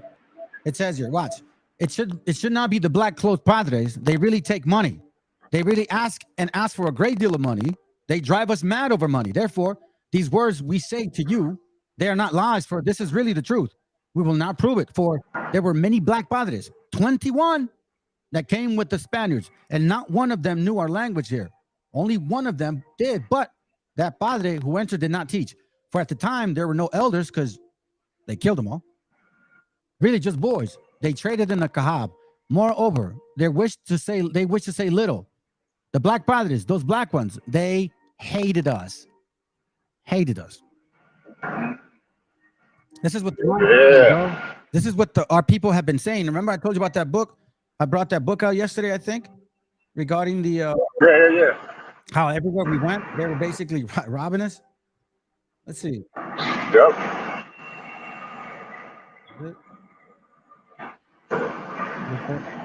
No, that's not it. I saved it yesterday. Hold on. It's on playing with. Oh no. Okay, hold on. Let me show you this. Now you guys understand what this means? Now you guys are seeing it. Now you guys are seeing it, right? It's all been a game, fam. They've been playing y'all. That's his grandfather. A white boy. And an Asian dude who hates Asians. Asian looking dude that hates Asians. Can't make this stuff up, bro. I tell you not, man. Our father has a very funny humor of doing things. You know what I'm saying? So look, it's like this, fam. If you've ever been in an earthquake, there's no stability anymore. You are afraid now because you feel something's falling apart. So let's continue. This falling apart. You come up with straight, absolute common sense. But like some people said, common sense is not so common now. And that's what we witnessed that today. Sister Shonda, I am so sorry, sister. You know I was on the channel and I was saying that to you. My brother, we was talking about this yesterday. We had prayer on my channel yesterday, and we was talking about we're not here to wrestle against flesh and blood. We're wrestling against principalities, powers, and rulers in high places. And our goal is not to attack TCA. Our goal is to eliminate the devil that is trying to come against the body of Mashiach, period. And so when he's operating out of a certain spirit, and we're believing, first off, just like Michael said, that maybe something happened with his channel. Even when listen, I'm curious. Did they not know? I mean, do they not understand that it's not? I don't care if you try to get ahead. You pledge. You did flesh and arms with them, but now they're forgetting that because none of them are denying that they've experienced that. So what you guys are admitting, even though you're not admitting, because he even said it himself. He's like, I bet you. It almost seems like 90%, 98% of you guys are with them because you're defending them so hardcore. I thought I was your friend. Apparently not. So my question to these camps, right? You so-called Hispanics are in these camps, Sakari, GMS, all you so-called Hispanics. Are you guys seriously going to sit back and not investigate this now? Are you just going to turn a blind eye and be like, nah, man, they were just trying to get ahead because it was really hard. Well, we didn't have that option or privilege. We were just Mexicans. Beaners, wetbags, spics, Hispanics. that are illegal, murderers, wetbags. Now they're trying to get us rid of all of us, right? So who's trying to be a wobble now? They are. Who's trying to be a beach out? They are. You guys see? What you bro? That's it. Go ahead. Go ahead, bro. You hear me? All right, let's continue. Something in his community tab. Maybe his channel has been taken over. We want to believe the best for him because we've all been blessed by the work that he's done in the past. All of us have learned, unlearned, and relearned because we watch TCA's channel. But when it comes to now this new format, 3 months later, in this accusation after accusation, we're like, there's no way that could be this brother. So we're not trying to put him down. Some of y'all, there's a brother in the chat named Yahuddin, and he has a problem with me being on this platform. Well, brother, get your own platform. Okay, because at the end of the day, we have been in the thicket of this for a long time, and we do love and care about one another. So if you hear emotion coming out, that's what you hear. It's love. There is hurt. We're hurt because there's so many things that have been said to divide us, so many things that have happened to divide us, and we know it ain't nothing but Hasatan at the back of this. So we're really trying to root out the devil. This ain't about rooting out TCA. We want to pray for that brother, that he get his mind right, and he get his heart right, and he stops operating under false pretense and a bad spirit. So yeah, my brother, we're going to keep praying. We're going to keep lifting up, but we're not going to sit there and let the devil use somebody to accuse people who are servants of the Most High Yahuwah and have given everything up to serve Yah. Not well, off I don't think we should automatically jump to the devil is in this dude, and he, you know, because that's the same thing we are saying that he's doing. I think it's simply he doesn't understand. Yeah, let's listen into this guy here real quick. Watch. We're almost done. I'm kind of done. Just like the Most High. Yeah, I think it's the same thing with TCA. But I'm trying to find the right thing here. Hold on. Get caught up. Oh, man.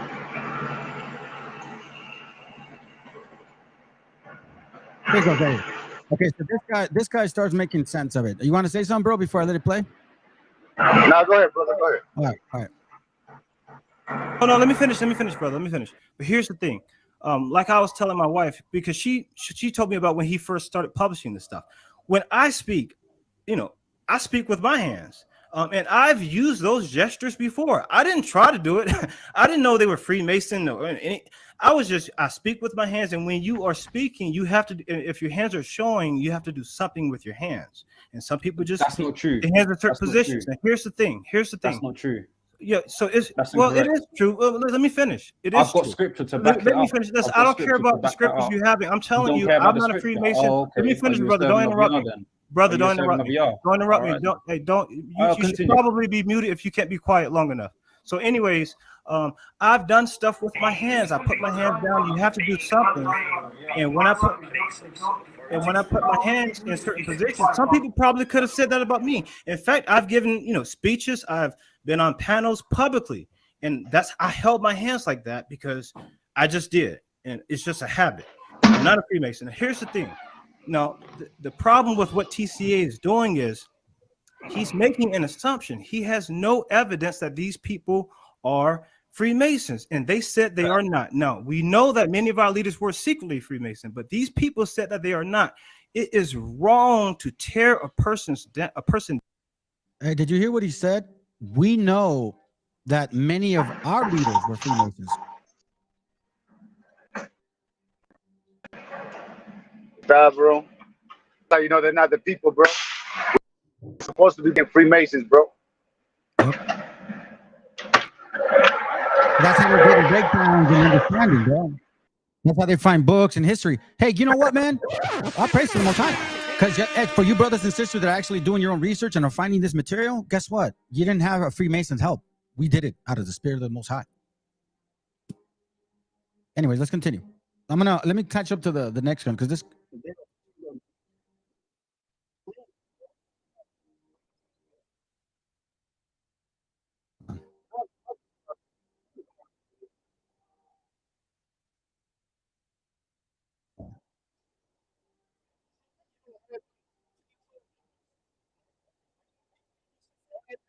Here it goes right here. Watch. So this guy's really offended. You destroy people's names and their ministries because you say so? I don't think so. That's BS. That's all you got is some hand signs, some images. That's it. You ain't got no history of them being members of it. You don't have them teaching Masonic doctrine and leading people to Luciferianism or New Age. You ain't got nothing but some hand signs. Really? And you notice the thing about it, if we really think about the psychology of all of this, habits and things like that. But yeah, and he was struggling within himself, and he was two or three stills of them doing. One of you two brothers, I'm not sure. Do you remember or recall who I am? If you know anything about me, if not, I know. Okay, all right. Back. I took it personally as if I was trying to delete your comment. Do you recall that? Okay. Okay. So feedback. Right. You can't throw rocks and hide your hand. Right. Right. So at the end of the day, that's why I was calling him a coward, because no, man, you're causing all this friction and problem. Then you want to run. Oh, you want to manipulate. No, ain't nobody manipulating. No, we're trying to get to the root cause of you making videos, you screenshotting, just to remind y'all that they took his page off for a couple of months. So now I think I don't know if it's a money issue. I don't know. I'm not trying to. I think you froze, bro. Oh, this is too much, man. Hey, I'm gonna say, how many of our people can truly say that we have the same experience? No, hell no, bro. I've never even met him. Like, Luke 8:17, for nothing is secret that shall not be made manifest, neither anything hid that shall not be known and come abroad. This is great, man. Watch. In the day, when you look at the Indian culture and how they were set up. Here it goes right here. Okay, watch this. Watch what he says. Them the truth of what it is, and they'll be like, no, it's not about that. No, it's not about doing this. It's not about doing that. Like, it's not. It's a community. We just get together and we help out in the community, because at the low levels, that's what they do. But see, and they look, or back in the day, it was YouTube. People will go look at a YouTube video and they'll hear what somebody says and all this stuff. And then all of a sudden now everybody's a Freemason and everybody's into it, but they don't do deeper research. This thing is way deeper than a hand sign. It's about associations. It's about who you deal with. It's also about what you have access to. There's so many people that I know that are into this stuff that I'll tell them the truth of what it is. And they'll be like, no, it's not about that. No, it's not about doing this. It's not about doing that. Like, it's not, it's a community. We just get together and we help out in the community, because at the low levels, that's what they do. But see, this thing goes in levels, just like. So as you can see, family, there's many of them that know their involvement. We're not saying, they're saying this. They're at, I don't know if they realized what these guys are doing. They're admitting, I don't know what the word is when I guess it take like admission to some crime, whatever. But anyways, let's go. The ancient ones, the fallen ones used to do back in the day. When you look at the Indian culture and how they were set up, the lighter ones are higher up to the top, because the lighter ones back in that time, you read Enoch, they had a little more Nephilim blood in them. Oh my God. Oh, dear. Wait a minute. ¿Qué alguien me explique? Who are you? I don't even know what to say about that. Let's kind of listen to this. This gets interesting. So they were the ones who had access to more information. They knew and understood things more at the top. It was a pyramid. That's why everything over here is a pyramid scheme, because there's ranks and there's levels. And just like before you get access to anything, what did the fallen watchers do? Before they came down, what did they make each other do?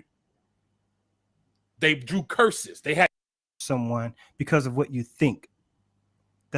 I was in university. I was going to pledge, so I went online. And here we go. First of them things, you guys were absolutely on point, and Sister Betty was on point. You know, when I was 14 years old, I started attending a silk stocking Black Baptist church with my friend and his grandmother. And his grandmother was an Eastern Star. And so I went with him to one of them things, and, you know, I went a couple times and it was like, yeah, this ain't for me. This ain't my thing. You know, and got out. There again, when I was in university, I was going to pledge. So I went online. And the first stupid thing they had me do, I was like, nah, I'm out of here. You boys playing too many games. I got to go. You hold this brick, nigga. So the thing about it is, yeah, we're all ignorant. Now, guess what? Guess what? In this awakening, I've read Albert Pike's book twice and realized, holy crap. See, when you're taking communication classes and also personal communication classes, I was always taught that the pyramid was when you're sitting across from somebody at a table and you're having a high-powered. Well, hey, I don't know what's going on, but I mean, you should come back, bro, because I can't hear you. Check this out, fam. You hear me, bro? Yeah, I can hear you now. Go ahead. Yeah, I was on my truck. Hey, go ahead, my bro. I'm here. Okay. All right. Look what they found. The times of an essence, I guess. Start examining yourself, man. You know what I'm saying? You made a mistake. That's fine. Repent. Maybe you were being fed by ravens. It is okay. Hey, just realize, man, this stuff is not fake, man.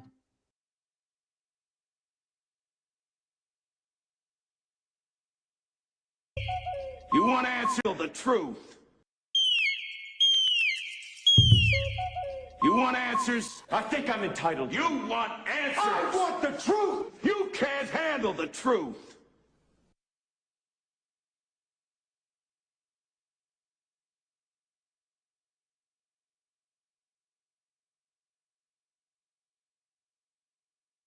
B'nai B'rith, Jewish Masonry, Council of 500, Council of 33, Council of 500, also known as the Bilderbergers, if you like, the Council of 13, and at the highest level, we saw that the papacy is involved because the Jesuits control all of them, every single level. The Jesuit order also runs 231 universities in 69 countries and a large number of education centers across the globe.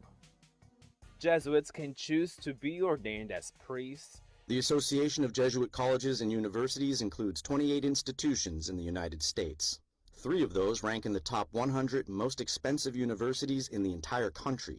Because the Jesuits control all of them, every single level. That's pretty straight, isn't it? This is history. This is history, and you can check the line through history and see the blood that flowed. And who was always behind it? The Jesuits.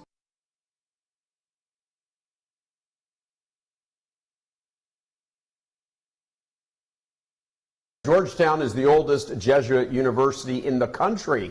Classes began in 1792, coinciding with the birth of the nation. Because the Jesuits control all of them, every single level. How do you draw the distinction? Meaning you're saying you're a Catholic and then you're a Mason, and does that get I'm a Catholic, and the Pope, I think John Paul, honored me with a knighthood, Catholic knighthood. They came here to this very room from Centenary House to interview me, because before the Pope would confer such an honor on a person, they would want to know that he would be a worthy recipient. Bruh. Oh, God will make a way where there seems to be no way. Bruh.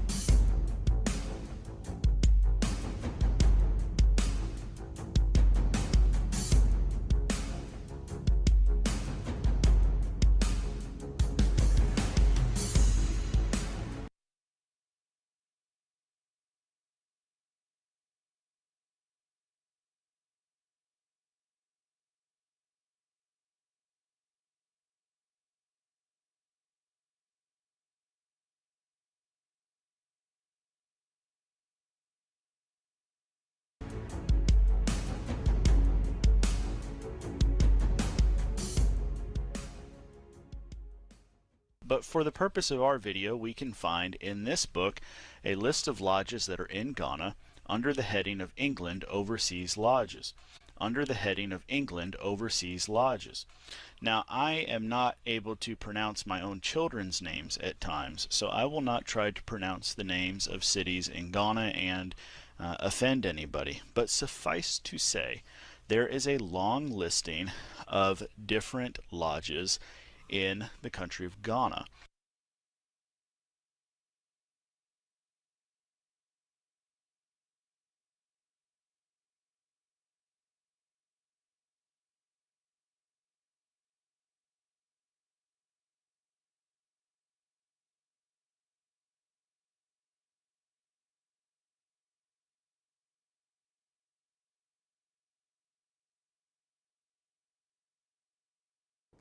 Impressive. At what point in your life did you join the Freemasons?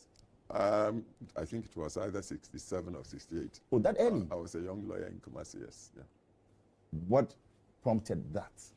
Because members of my family were in there.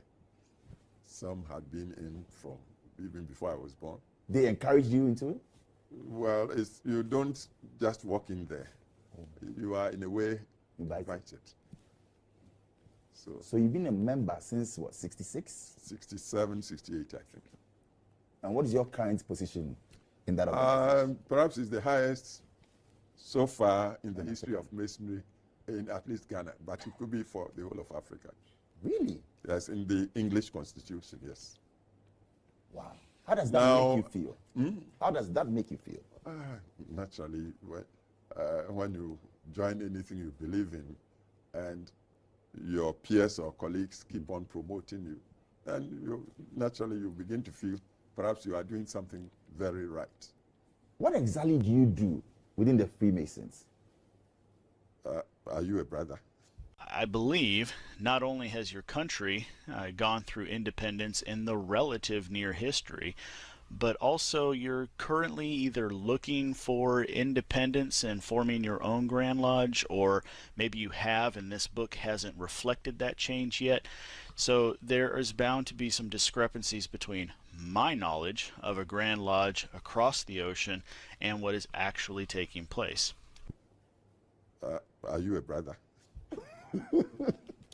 What is it? Because we've heard claims that it's a secret cult, very strange. It's not secret. What can you tell us? The wrong sense of secret. But the whole thing is character building. It's a system that would make a man appreciate or develop a sense of limits, accepting the Creator as the maker, giver of everything. You must believe in that first and foremost, and then also working on the basis of not doing to others as you wouldn't have done to you. So it's a moral. Is it a religious society or body? It's not religion. It's not a denominational thing, and so it's open to. You may be a Christian, you may be a Muslim, whatever. You may not belong to any of these, but once you accept there was the Creator, and that we all are brought into a life by Him to acknowledge and serve Him, and also look after each other as humans, doing unto others as you wouldn't, or as you would have done to you, and not doing unto them as you wouldn't have done to you. So, for how long have you been doing this pastoral job? For 22 years now. 22 years. After you joined Freemason? Yeah, after joining on Namiko. Because Freemason, yeah, how we call now to say me. But now, but no means you're Freemason. Yeah. Let's go there. So, okay, at what point did you announce to them that you've joined Freemason? So, is coming despite part of the people? No. Once you earn the 3rd degree, and yes, that's where the phrase comes from, you can join any number of Masonic offshoots. Inside, the Temple Lodge Room is a stunner. And downstairs, there's this. This is the flag that Buzz Aldrin took to the moon with him. This flag, Supreme Council 33 Southern Jurisdiction, went to the moon. Wow. Now, if tiny hats and small cars are your thing, then there are the party animals of Freemasonry, the Shriners. I want to tell you about a pair of globes I have here. They are the most unusual pair I've ever had, and so they're on display in the front of our office. They were from a Masonic lodge on the Hudson River in the Hudson Valley in Hudson River Valley, New York. So no strange or very strange practices at all? No. But there's a long history to it. Please tell us. Going as far back as perhaps times when even King Solomon built the temple to God. Oh, really? They were Freemasons? Yes. Not Freemason in the sense, but the modern aspects. And we celebrated the 300th anniversary of the constitution I belong to. 300th, that is, but then those who initially tried to do these things had been persecuted because they didn't really conform with, say, the religions. Some practices, okay. And because they didn't conform, they became suspects. And that was what made them go into, if you like, secrecy. So they could continue to pursue. So is it a secret society? It's not a secret society. When you say secret society, immediately one gets the impression they are out there to do something. Yeah, no, it's not cult at all. But and now they've started coming out. So 2 months ago, we celebrated the 300th anniversary of the Grand Lodge of England in Britain, bringing 6,000 attendants from all over the world, some from America, some from Asia, Britain, Africa. We all converged and met at the Royal Albert Hall. And it was just a sight with all the regalia and music and acting. And many of the great names in history, at least in recent times, were Masons. Were Masons? Voltaire, Montesquieu, philosophers. There were also religious people, just as Oscar Wilde, you know of him.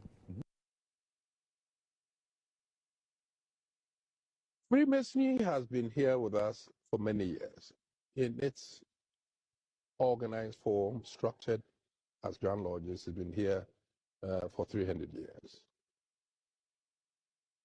From that time to today, we've had our ups and downs. People have come, they have enjoyed what we do, they've really taken part. Along the line, they do have social problems here and there, social poles here and there.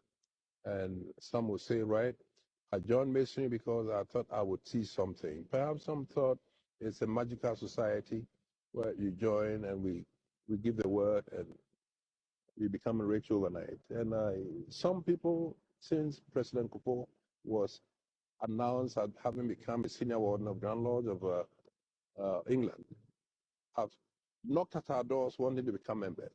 But they think like Sakawa. Utajiri hautafutwagi kwa maombi. Kuna wapentekoste hapa wananiona huyu mchungaji hayuko rohoni. Ngoja niwaambie hawa labda watanielewa. Enyi watu wa Mungu, utajiri hautafutwi kwa maombi. Utajiri unatafutwa. As soon as you become a Mason, yeah, you become rich.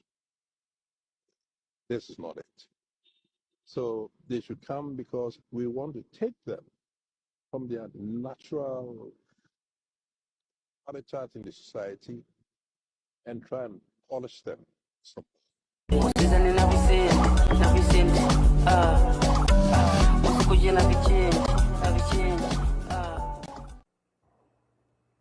will now continue with our ritual in the first degree of Freemasonry. Mr. Smith, you are received into Masonry upon the point of a sharp instrument piercing your naked left breast, which is to teach you, as this is an instrument of torture to your flesh, so may the recollection thereof be to your conscience, should you ever reveal any of the secrets of Freemasonry unlawfully. Vouchsafe thine aid, Almighty Father of the universe, to this our present convention, and grant that this candidate for Masonry may dedicate and devote his life to thy service. Endue him with the competency of thy divine wisdom, that by the secrets of our art he may be better enabled to display the beauties of holiness of thy holy name. Amen. Let's take a slight pause and explore the real Color Code crew. Don't get triggered by the truth, but be angry with the lie. And I met the dude from Houston. That's over in Springfield. Right, we did. He just a lighter version of my brother Terry. Really? And when I saw him, I had to sit down. He looked just like my brother. And I met the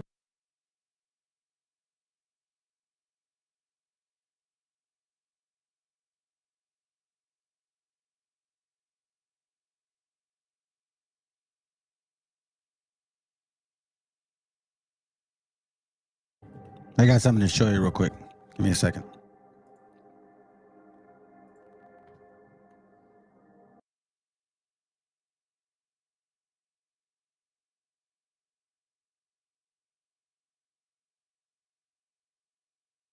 Look like them.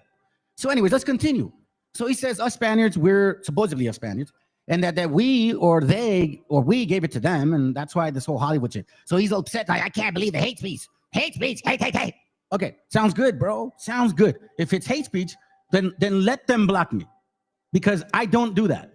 But what I do is promote truth. All these black I don't lie, and I don't run from what I share. I don't go around painting pictures, posting and clipping like your Colomiados king, David, because this is who you guys worship.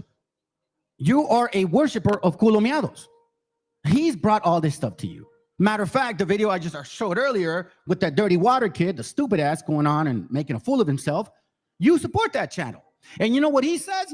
Oh, where's Curimeo at? They support Curimeo or Colomiados or whatever it is that you do. You know what I'm saying? So it's like, yo, you talk about somebody saying hate speech. I bring facts. You bring... Anyways, let's just see what you bring. You know, we exaggerate how many black people ran away to the North Star. Even John Hope Franklin, at most, counted 50,000.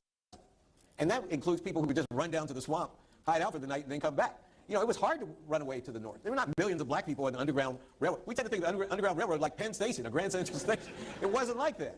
It was incredibly difficult to escape from slavery. And, as you know, Mr. Black, many of the free Negroes stayed in the South.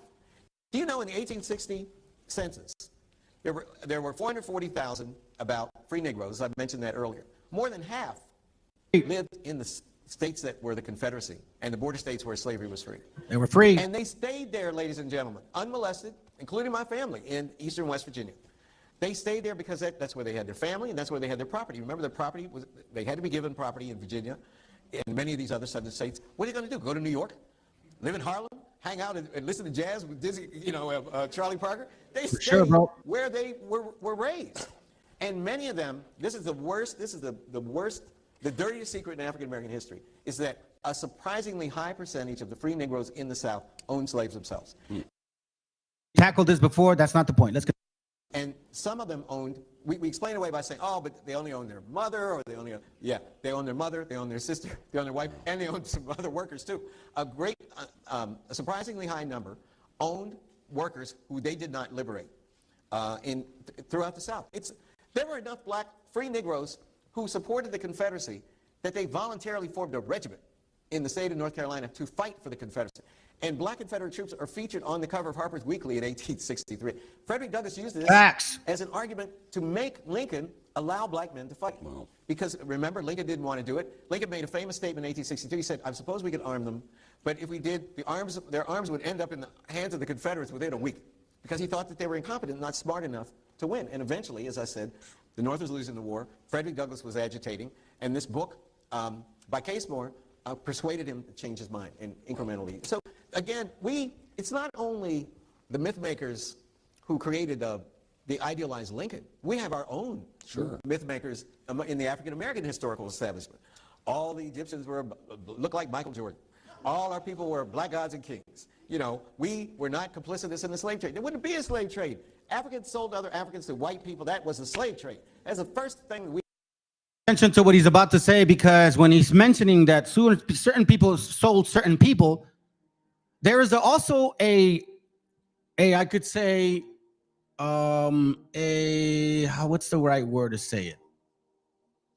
A logistical system that needed to be implemented in order for these Africans to bring Africans from Africa. You know why? Because in the interior parts of Africa, he's going to explain it, and we're going to prove it.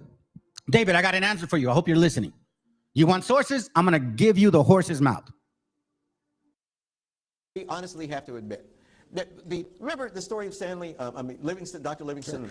The reason that was so important is that almost no white men had penetrated the interior of Africa. What was there? No roads, snakes, mosquitoes. The reason that was so important is that almost no white men had penetrated the interior of Africa. What was there? No roads, snakes, mosquitoes, death, malaria, right? The white people were along the coast. It was black kingdoms, like Queen Njinga's kingdom in Angola. What's now Angola? Ghana, Dahomey. They grew rich from the slave trade, selling other Africans. They would go and wage wars just to sell other black people to white people. This is something we've been so ashamed about, we pretend that it's not true. It is the nasty, dirty secret of African American history. We are just as corrupt and despicable as any other people. And if we have the right to oppress, we will oppress just as corrupt and despicable of African American history. We are just as corrupt as American history. We are just as corrupt and American history. We are just as corrupt and despicable as any other people. And if we have the right to oppress, we will oppress just like the white man. Oh, that's gonna hurt! You would, because I've seen it. Let's continue. That is human nature. Unfortunately, that's just the way it is. And the only way to overcome that is to be honest about it. Is to be honest about it, admit the truth, and then all try to do better. As my main man, guy I admire so much, Cornel West, says, we're all recovering racists. We're recovering. We're all recovering racists.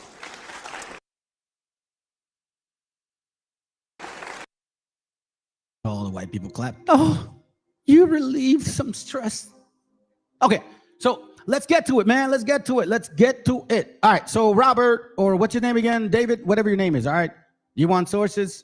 Straight out of the horse's mouth, I'm going to give you the sources, all right? So let's begin right here, because you guys love all wobbles. Every single wobble that you know of loves this book right here. Hold on. Let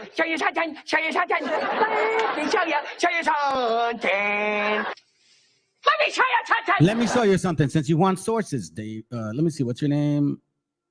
What's your name again? El Estúpido. I know he called me El Estúpido.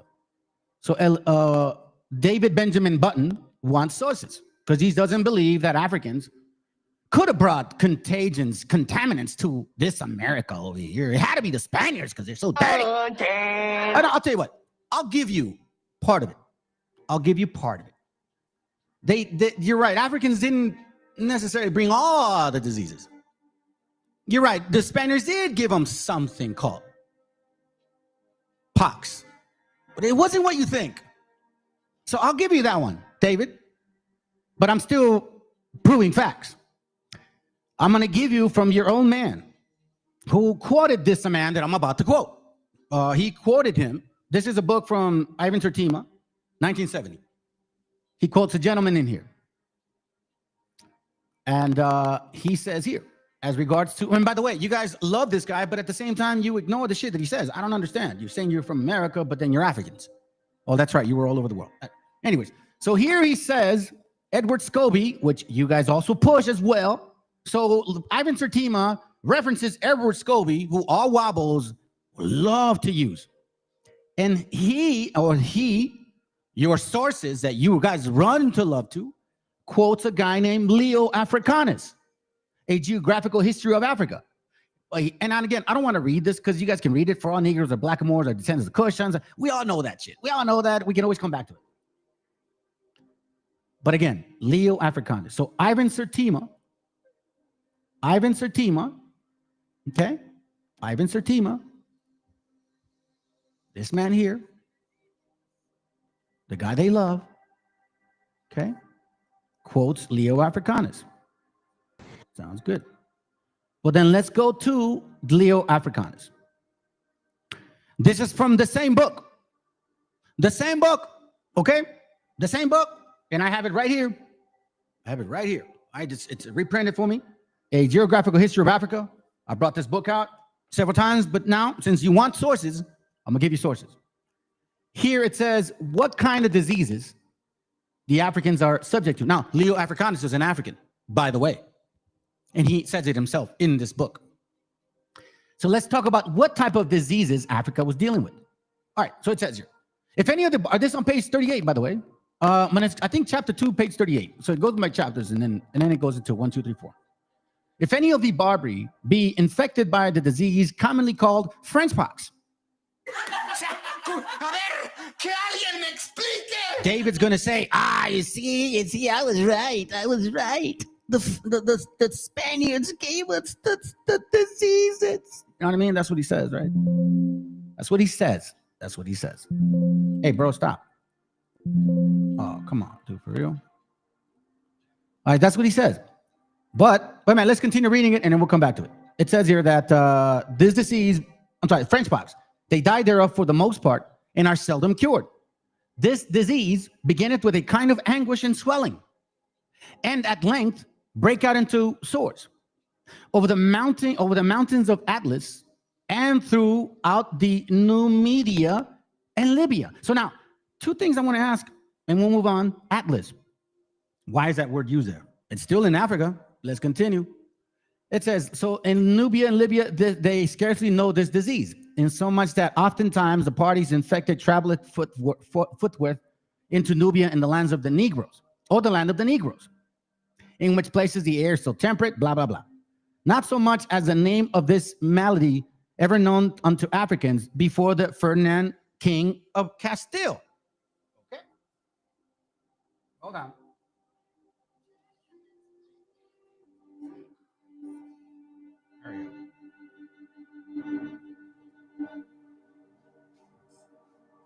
This is the second page. Castile. So when did these guys start getting this disease called French pox? Spelled all Jews out of Spain. After return of which Jews into Africa, certain unhappy and lewd people lay with their wives, and to the length at disease spread from one to another over the whole region, in so much that scarce any one's family was free from the same. Howbeit they were most certainly persuaded of that the same disease came first from Spain. Wherefore they, for the want of better name, called it the Spanish pox. Notwithstanding, at Tunis, all over Italy, it is called the French disease. It is also called likewise in Egypt and Syria. For there is used a common proverb of cursing. The French pox take you. Among the barbarians, the disease called the Latin hermia is not common, but in Egypt, the people are much troubled therewith. For some of the Egyptians have their cods oftentimes so swollen, it is incredible to report. And this is, by the way, their cods means their penis, which infirmity is thought to be so common among them because they so much eat as gum and salt, whatever. Now, it says here that this telling sickness likewise possesses the women of Barbary and the land of the Negroes who, excuse it, lay that they are with a spirit of the Barbary. The plague is rise every 10th, 15th, and 20th year, whereby great numbers of people are consumed, for they have no cure for them, for the same, but only to rub the plague with certain ointments made of Armenian earth, so like dirt and type. In Numidia, nor Nubia, I guess, they are infected with the plague scarce once in 100 years, and in the land of the Negroes, they know not the name of the disease because they never have been subject thereunto. True. So yeah, but you are forgetting something.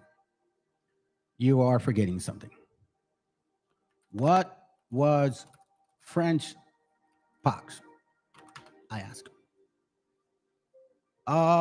It was what? It was what?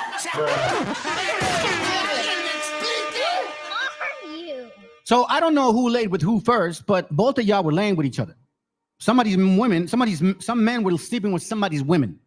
So we don't know if the Jews or the people there, you know what I mean? The Sephardic Jews, by the way. I mean, mind you, we don't know if the men were sleeping with the African women there, or if they were just, in relationship with their women, and then the African dudes which went in there and said, whoop, let me slip right in there. But it's syphilis, not smallpox. So I give you this source because it's important to differentiate the differences of diseases. So now we know that there was such a thing as French pox, which was taken by the Europeans into Africa. Okay. Ivan Sertima, African, Leo Africanus says it. So now let's go to another source, which is now going to identify us exactly who was dealing with smallpox first. I bring you this book here. It's not made up. A Voyage to the River Sierra Leone on the coast of Africa. Remember how the guy was saying that they stay on the coast because, all the diseases and shit inside the center of Africa, they just wouldn't go in there. So it says here, the voyages of the coast of Africa, containing an account of the trade and productions of the country, and the civil and religious customs and manners of the people. A series of letters to the friends of England, John Matthews, blah, blah, blah, 1791. All right. Now in here, if we look deep into this book, you're going to find yourself something very interesting. It says here that the white traders, a capital white trader, this is on page 135, a capital white trader who had resided nearly 30 years upon the coast, who is otherwise a man of sense, told me very seriously he once thought, as he supposed I did, but that he had seen so many surprising instances of their art he could no longer doubt. In the accounts of the most uncivilized countries that we read of, we find the office of physicians is generally annexed to that of priests and conjurers. So again, keep in mind that they don't have doctors and shit, you know what I mean? And again, I want to let you know that in America, we had over 2,600 medicinal recipes made out of herbs. And we still have them in our culture, which is why I don't understand why Wabas don't know this shit. But anyhow, by the way, who cured that black dude? Raza did.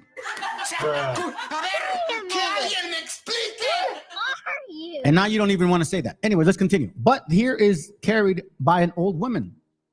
By old women, I'm sorry. And the cures they perform are truly astonishing, particularly in the external wounds by the use of simples, which were woods and fields afford in abundance. Check this out. Here we go. The diseases they are most subject to. Okay, we're going to go and cover this in line. The diseases they are more subject to are intermittent fevers and hydrocele. The latter is supposed to be caused by the too frequent use of palm wine and excess of venereal. Oh, that's gonna hurt! Okay, so you're like, well, venereal, what the hell does that mean? Okay.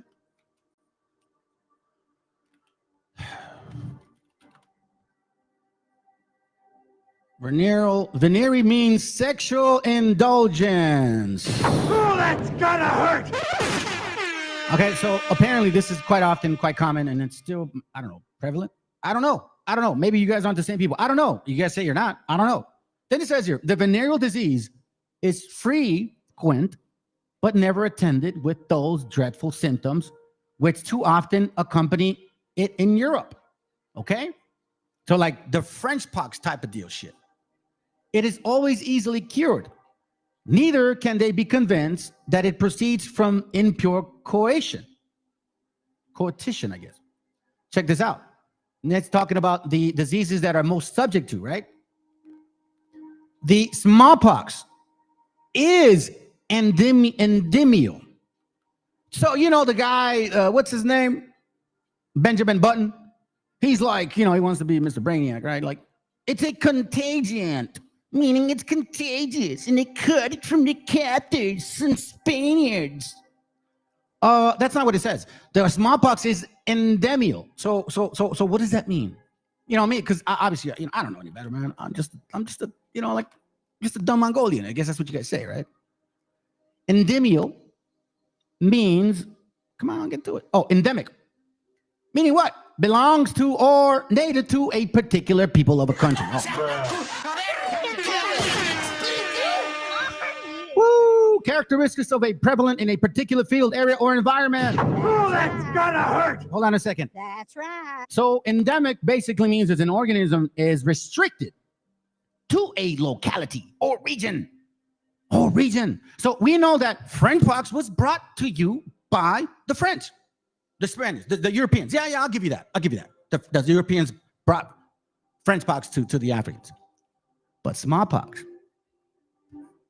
it's an endemial disease, but it's not so frequent on the seacoast as the interior country. Oh, that's gonna hurt. Which is why the gentleman earlier said that there was a lot of diseases in the center. So Africans had to logistically figure out, okay, how do we get these people from inside out to these guys? Or the Europeans, not always white, by the way. How are we going to get those people? We're not going to go in there and die of disease. No. So let's continue reading. Because apparently they want some suffice information. I shall conclude with my best wishes for your health and happiness. Oof, that's going to hurt. Now, if you continue reading this book, right, it even brings up the fact that slavery was something that they really, really practiced and enjoyed. So much so that they would even put their children up for debt. Like if you go and pawn some shit at a pawn shop. This is really what's going on in here. So we're seeing that Leo Africanus understood that those certain diseases that we were dealing with, right? The French pox is what the one he talked about. Now, here we see a book that says, well, the smallpox was inland of Africa. Listen, in the proportion as the West Indies were cultivated, the demand of slaves increased, as they were found to answer for what purpose much better than Europeans, and were also procured as much easier experience. The English and French were the first who began to cultivate the Windwall Islands, which had been only visited by the Spaniards. Their skirts discovered. Okay, so it says here that it was between Portugal and African trade. So it wasn't like, you know, what we were told that they went there and out of surprises and took people. No. They were all involved. And the only way that these people were able to bring people from inside of Africa was through their own, because they knew they would die from diseases. Hence, smallpox. Page 141. It may be presumed that the seacoast alone at first furnished the slaves which were sold to the Europeans, but that the constant and increasing demand, which has unremittingly continued for the first time of their being brought to America, soon obliged the natives to have recourse to back countries. And many of them are now brought from a very great distance, from inland. The modes of dealing and procuring slaves is the most places extremely different. But as I cannot pretend to describe them all, I shall confine myself to a description of the method of trade of these parts only. So he's talking about what they're, you know, considering, right? And how they're trading, all right? And what they trade, okay? I want to point something out, and then we'll move on from this book. I don't want to lose my topic here. Ribion, okay.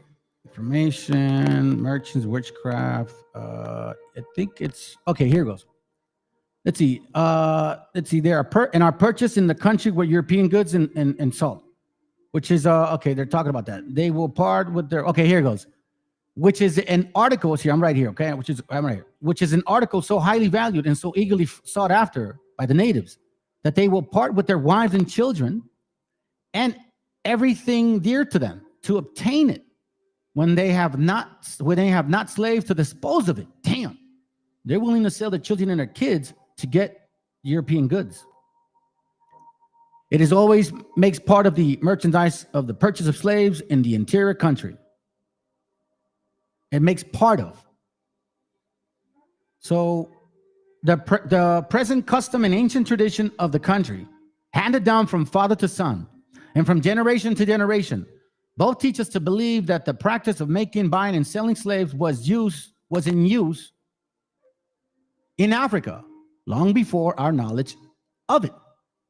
Death or slavery were and still are the punishment of almost every offense. Check this out. And every prisoner taken in battle was either put to death or kept as a slave. This was going for black and white. The fate of prisoners was also a great measure determined by the season of the year and the occasion they had for the service.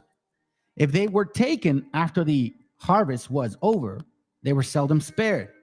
But those who were captured before the commencement of the rice season experienced a different fate, as they were reserved to cultivate the rice ground and sold after the harvest to those tribes bordering on the sea, who had no other means of acquiring slaves than by purchase. Or you see this? The only way that Europeans bought the people from these islands were by these people on these islands going in there and buying them themselves. This was an ancient custom of the country, and the modern practice is nearly familiar, as seldom disposed of in the new slaves to the rice is on the ground or until it is cut. Hence, though the Europeans, by the eagerness with their push, this trade may be censorable so far. So he's talking about abolishing. Okay, let's get into this here real quick. Oh, sorry. We mentioned here during the late war in which England was engaged with France, when the ships did not visit the coast as usual, there were no goods to purchase the slaves which were brought down. The black merchants suffered many of them to perish for want of food. Pay attention. And said they should not come down again till the ships arrived. When questioned what the inland people would do with their slaves, right? The inland people, they replied, cut their throats, as they used to do before white men came to their country. And I am incredibly informed, however, shocking to relate that this was during the period, the case with great numbers. To the above account that it may be necessary to add a short description of the present state of slavery in Africa. So now here, Wobbles, make this make sense. Culomeo, where you at? It mentions Mandingos in Africa.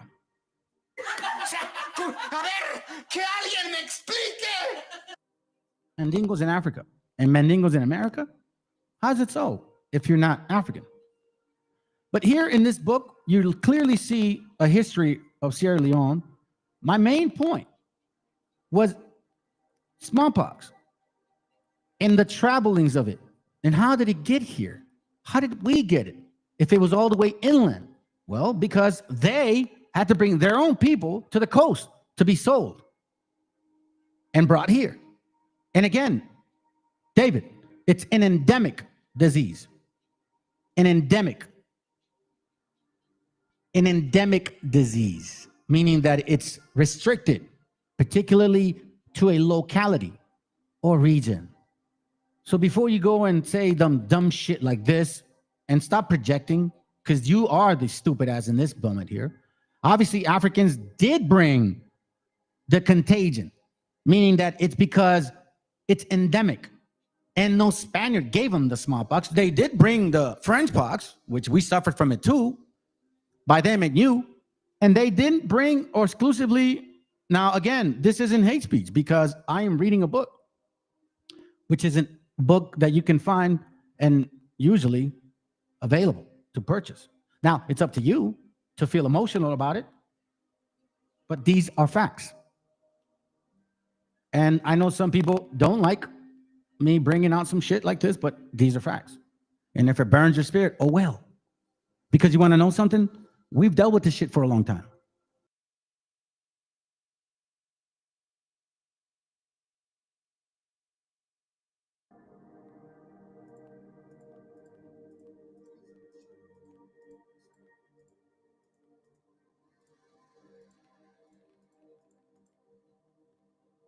Hold on a second. Where is it? Did I send it to myself?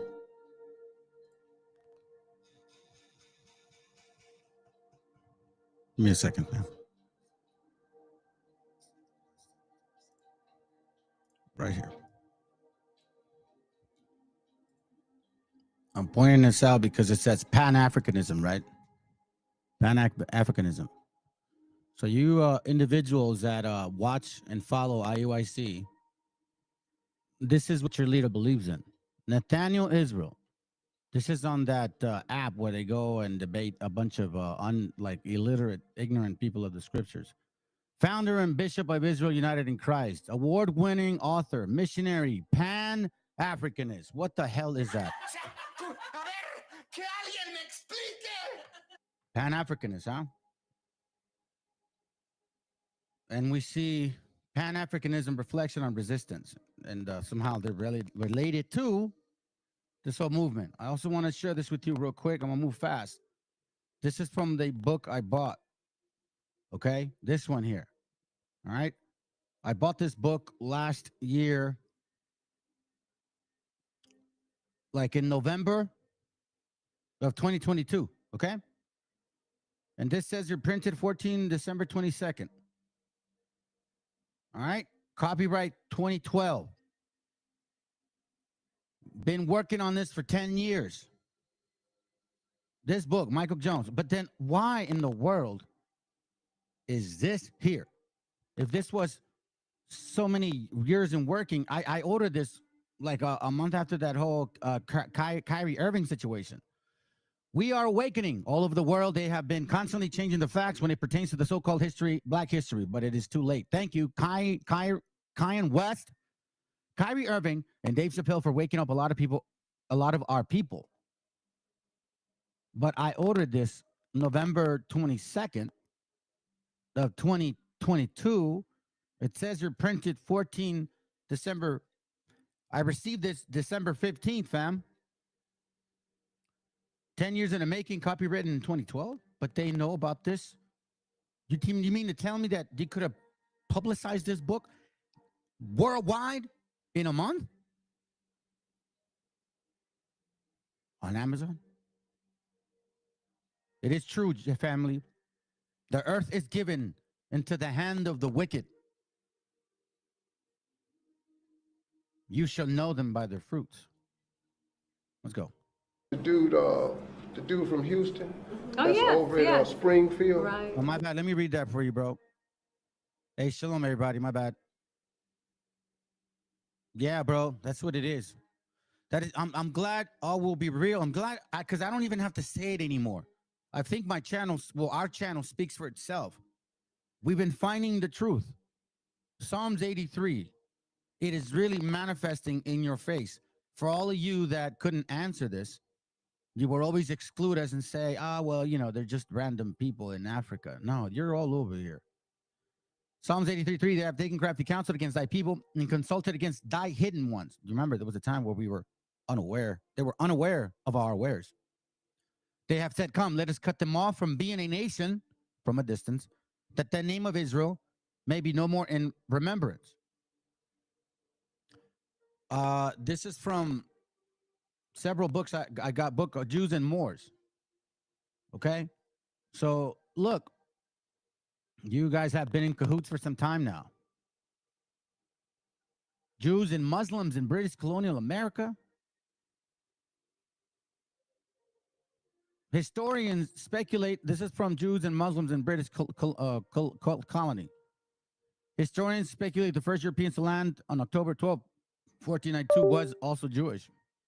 Jewish pirates of the Caribbean. And on the highlighted part, we purpose that many of the initial colonists in Virginia, South Carolina, Pennsylvania, Massachusetts, and Maryland were Jewish and Moorish descent. Like Moors, the black Moors, black Moors. Black Moors. Sephardic and Morisco presence.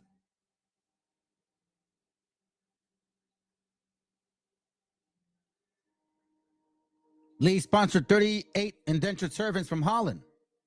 Dutch, evidently Sephardic indentured servants. I'm going somewhere with this.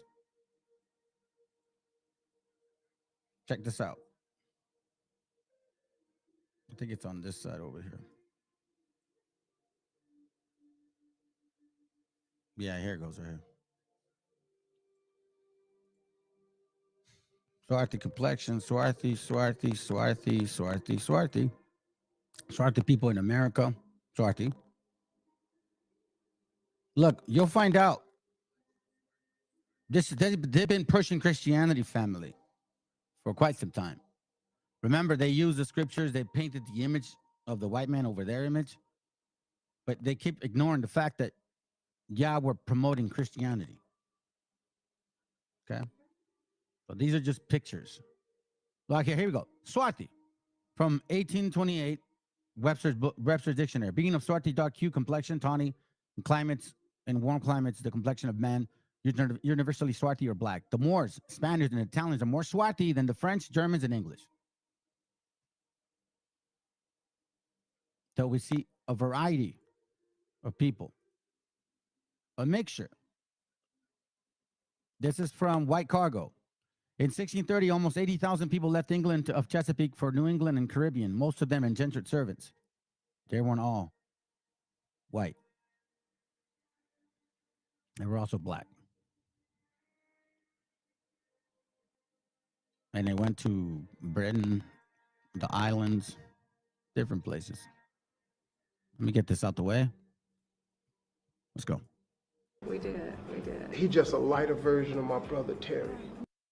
My bad. Let me continue. My bad. All right, we could Albert Pike's Highest FM and Highest expose how their God is Lucifer in his favorite book, Morals and Dogma. Yep. I've been digging deeper. I know the Freemasons use the King James. Yeah, they do. Do not get dismayed when you see evil people and organizations flourish. It is all manufactured and entrapment. We're all been working undercover by order, by lodge to support appearing a natural sauce. Yes, sir. Yes, sir, man. Go back. He has the cross of Shamash. Let's see. I forget. I took it down, bro. Anyway, let's continue. Really? When I saw him, I had to sit down. He looked just like my brother.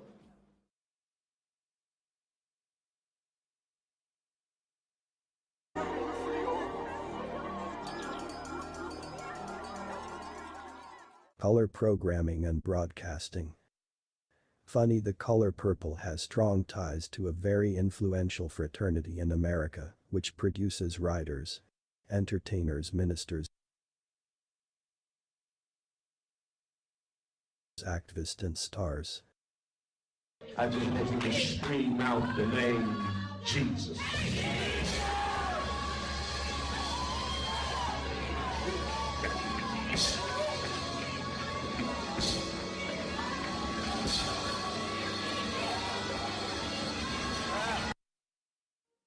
Jeremiah 14. Let me get that real quick, bro, so let's continue. Excuse me. Jeremiah 14.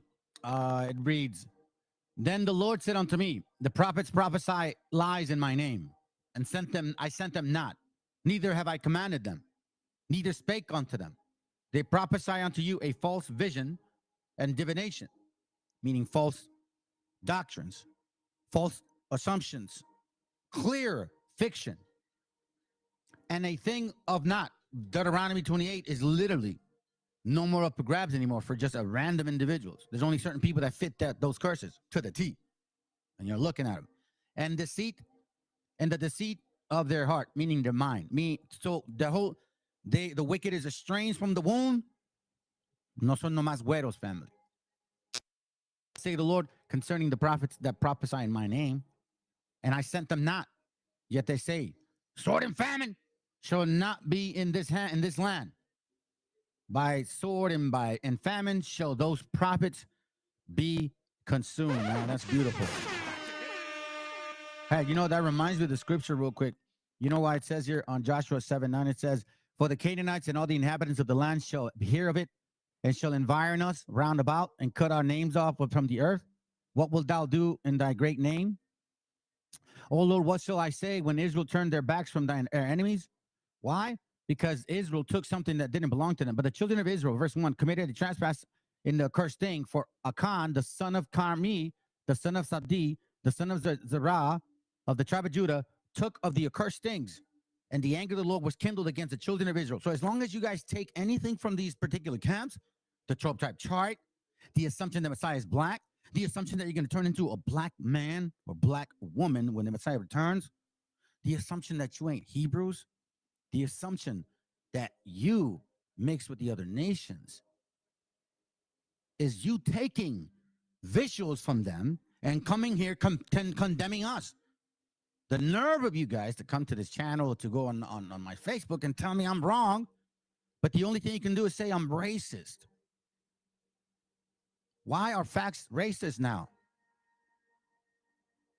For the Canaanites and all the inhabitants of the land shall hear of it, meaning the Most High is going to turn his back on us, and then he's going to let them come against us again. Y'all need to stop being afraid of being fucking brown, man. Let's go. Excuse my language for cussing with the Bible.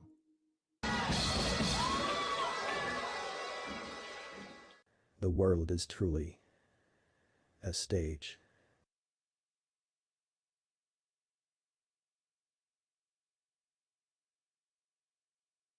Where he's been teaching the Hebrew truth, the Hebrew way, and I mean he's everywhere. I mean, I thought I was busier than him, but when I talked to He's the guy that did Jews to Negroes and that I showed yesterday. All of this is not a coincidence. I think the Masoteric text and the Tetragrammaton in modern Hebrew could be the problem. That's why I've been coming down to these Hebrew camps by pushing that King James. Let me see here real quick. There's a connection between Jehovah and the Tetragrammaton and Sinai. Baal is the Canaanite god. That's why the iniquity of the Amorites, the book I showed y'all, they're the originals of the, and they're the ones that actually came with the origin of the two-headed eagle.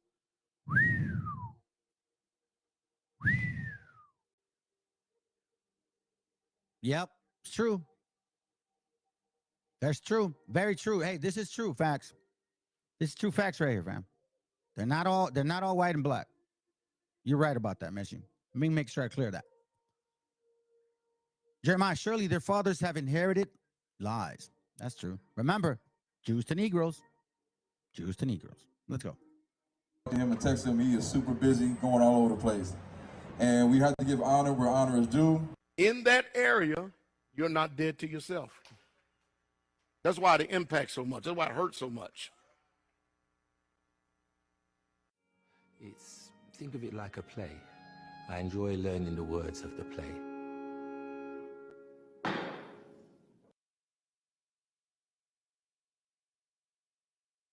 What do you think of Wakanda? Stories just don't do this place justice. I've come back for my son. Zamunda, Wakanda, Connecticut, I don't know where you're from.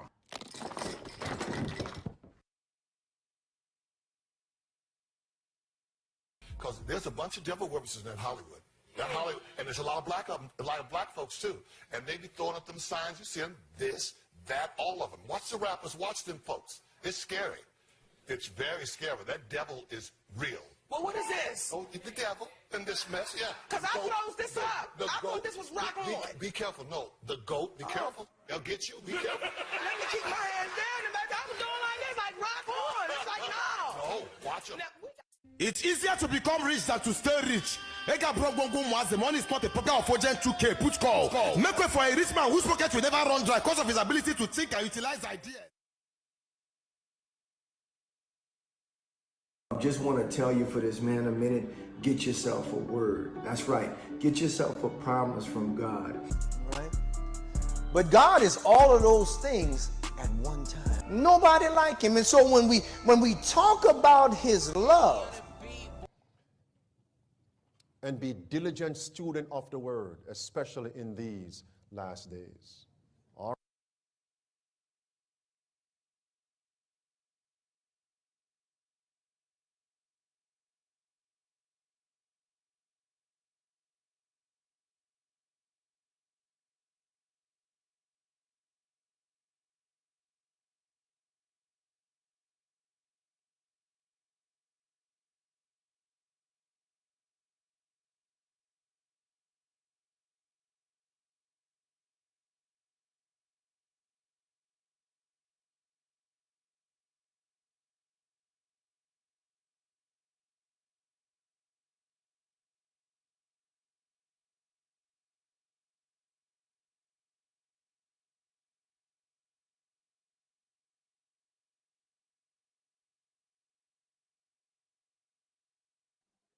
That's what these Masons teach, that if you're the soldier of the Lord, that you're going to be prosperous. That's what these Masons teach. And their so-called rules fall under the 12 stones of a soldier. So you guys don't know. I know a lot of you that you don't know. And one of their then the 12th one of the stones, it says a soldier doesn't lack. Numbers 31:49 justifies it. And they said unto Moses, thy servants have taken the sum of men of war, which are under our charge, and there lacketh none, not one man of us. So that's why they go around selling merchandise and make money off of you guys, because they figured, well, it's of the Lord. Scriptures say so. You know what school I'm talking about. I'm not going to put you on Front Street. I got a little decency. But you know I ain't lying about you. It starts with an S. They came out of San Diego. They're a bunch of young guys, and they love to do Passover, Passover. 2 Peter 1:5. And besides this, giving all diligence, add your faith virtue, and to virtue knowledge, and to knowledge temperance, and to temperance patience, and to patience godliness, and to godliness brotherly kindness, and to brotherly kindness charity. For if these things be in you, and abound they, and abound, they make you that ye shall neither be barren nor unfruitful in the knowledge of the Lord Jesus Christ. But he that lacketh these things is blind, and cannot see afar off, and hath forgotten that he was purged from his old sins. So basically saying, family, that if you are prosperous and you're a soldier of the Most High, then it's because he's dealing with you. This is what these guys teach. Let's go. All right. This is what these people teach. Masonry, Christianity, all the same shit. You know what school I'm talking about. You know exactly what school I'm talking about. You guys follow the 12 stones.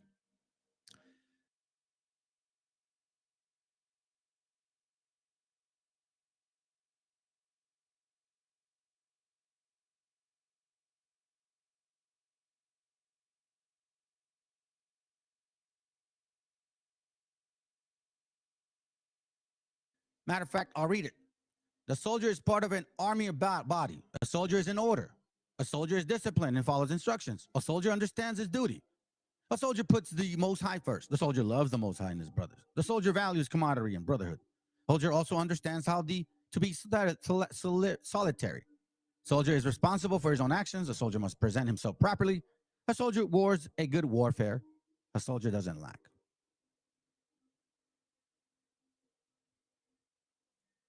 He said, look at Pastor Jenny's hand gestures. Dice, mira cómo mueve sus manos y You know, because sometimes I may stand like this. sí, porque a veces que se para así. He said, why he making a pyramid? Y dice que está haciendo una pirámide con sus manos. You dumb, ignorant, hell-bound thing.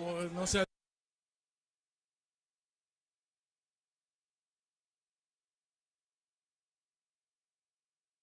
The world is truly a stage. Being the first interview I gave to the Matrix, and be smart enough to ask questions people were genuinely interested in. We have a... By the way, people, I want you to, soldier sounds like some Jesus crap. Yeah, man, check it. Family, I want to tell you something. This man here, okay? His mom is white. I mean, his daddy's black. His brother looks even much lighter than him. When these conquistadors came, they were mixed. Oh, Jesuit, not Jesus. My bad, bro. They were mixed, okay? And you young kids that follow this guy that, oh, yeah, you know, High Valley man, this mentality. Let me just tell you something. They are complaining about women being promiscuous. And that's why they don't settle down with just any woman. But aren't they also promiscuous themselves? Because they're not going to be celibate and say, I'm not going to have relations with these women. I'm going to wait. You see what I point? They create the same problem they complain about. You're making the host. Idiots. A men's mental health crisis. Young men are disenfranchised. The suicide rate amongst men is much higher than women. And everybody pretends to care. But when I come along and say, I am a man, of the illustrious founder of Omega Sci-Fi. And the minister is not lying. I seen him growing up in Port Arthur, where I'm from. But my thing is, if the Divine Nine, which is the HBCU, sororities, and fraternities, if they have so much power, why haven't they asked Joe Biden to actually do things for black people that matters, like reparations, getting rid of qualified immunity?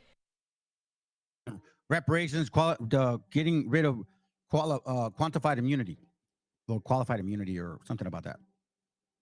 You know how the cops can have basically any immunity to arrest you, and if they hurt you by the arrest, then like you can't sue them. So they want to get rid of that. You guys should look at the statistics of the people that commit the most crimes. And every state now has criminals, and they all look like you guys. And you want the cops to take rid of laws that allow you to sue them left and right. Well, guess what? Damn it, I wish I would have brought it. Statistically show that the most people that sue, the people that sue the most in America are black people. Yeah, black people sue a lot. And you want to lift off the veil from I give the umbrella of the cops, so then you can sue them. Let me read this real quick. Top G, 33 cars, and that square and compass with that hand design. Yeah, man. Yeah, that's where the 5%ers come from, bro. They talk about staying in your square. Scriptures mean staying in your circle. They talk about staying in your square. That's why they have the black and white squares. They stay in their squares. They play chess against us. Let's go. And a whole host of No, hold on. I'm gonna show you this. For all you that don't know this, you think that I'm like, nah, man, it's a combination. Check this out, all right? So I'm gonna bring this up. This is from Zion in America, 1881. It was written from Henry Fingold in 1931, all right? It was reprinted. I'm gonna read this to you real quick. This is on page, hold on. This is on page 43. It says, the traffic in human beings by Portuguese, Dutch, French, and English was an essential ingredient of the early capital formation necessary for the development of capitalist system, and the Jews who were frequently found at the very heart of commerce could not have failed to contribute a proportionate share to the trade directly and indirectly. In 1460, when Jews were masters of the nautical science in Portugal, that nation was importing 700 to 800 slaves yearly. Don't you guys say that y'all ruled Europe? Key number one. Key number two. This is from Jew and Negro slavery in Old South, 1789 to 1865. Remember, family, after 1763, Florida became part of America, the 13 colonies. So from 1863 to 1865, supposedly these folks were being oppressed. But prior to that, in Florida, you're going to find out that they had it really good. Y'all had it real good.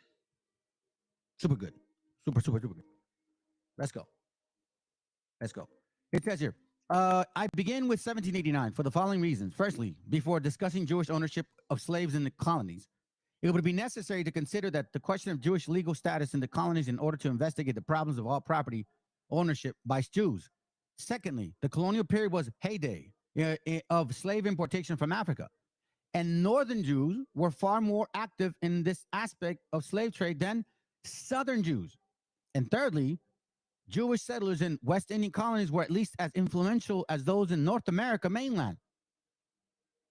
Remember how we read Webster's Dictionary, 1828, how the Europeans, the northern Europeans or southern Europeans, they were all like swarty, and the southern were darker? This is from a book called The New Voyage of Italy, with curious observation, yada, yada, yada, written in 1739, okay? 1739, family. So watch what this guy says. He's a weirdo. So he says here on page 139, volume 2, chapter 2, volume 1. Remember, you get that one, the correct one. Here, hold on. Let me hook you. Let me go hook you guys up, because this is a killer. This is a sword right here. This cuts people. Bam. Let me see something real quick. Let me read that before I start reading this. Isaiah 30:10. Hey, you know what? I had that scripture in mind earlier, man. Thank you. Which say to the seer, see not, And the prophets prophesy not unto us right things. No, no, no, no, no. It wasn't black people that had slaves. No, no, no. They are brothers, Doc. No, esos no son hermanos. No, it can't be. Speak to us smooth things. No, we're the same people. We're the same people. It can't be. No, man. Because, I mean, prophesy deceit. You're a racist. Itchy ears love the prosperity gospel. And you know what also too is you love thinking, because you're probably like a short little Mexican, right? And you want to be tall and muscular and maybe, you know what I mean? Have that woolly hair. And that's why you fall into this doctrine that you will turn into a black man when the Messiah returns. Silly does. Doesn't Jesus say you can't serve two masters, either God or money? Seems blacks will choose money over God. Man, that's beautiful, bro. Hold on a second. Bruh. Wait a minute. Who are you? The servant of money. This could be this could the black and white people be like the Masonic temple floors? Yeah, that's exactly what it is, brother. You have it right. Hold on, I'll give you this one. Oh no, that's not it. Gotcha, bitch. There you go. Hold on. Gotcha, bitch. So here we go. Okay, let me read it. It says here, but it is ridiculous to imagine that the Jews, hold on a second. It goes, the Jews are, no, okay, it goes right here. This also a vulgar error that the Jews are all black. For this is only true of the Portuguese Jews. This is written in 1739. Remember? That the Portuguese Jews were black, right? But in this book called Zion in America, it says that from 1416, the main nautical scientists, the main nauticals of science were Portuguese. And they were the ones enslaving many people. But it says here that the Jews, Portuguese, it says this also a vulgar error that the Jews were all black. For this is only true of the Portuguese Jews. There's a reason why. For marrying also among one another, beget children like themselves, and consequently, the swarthiness of their complexion is entailed upon their whole race. Even in Northern religions. I'm trying to read fast so I can get through the video. But the Jews who originally are of Germany, those, for example, I have seen in Prague, are not blacker than the rest of these countrymen.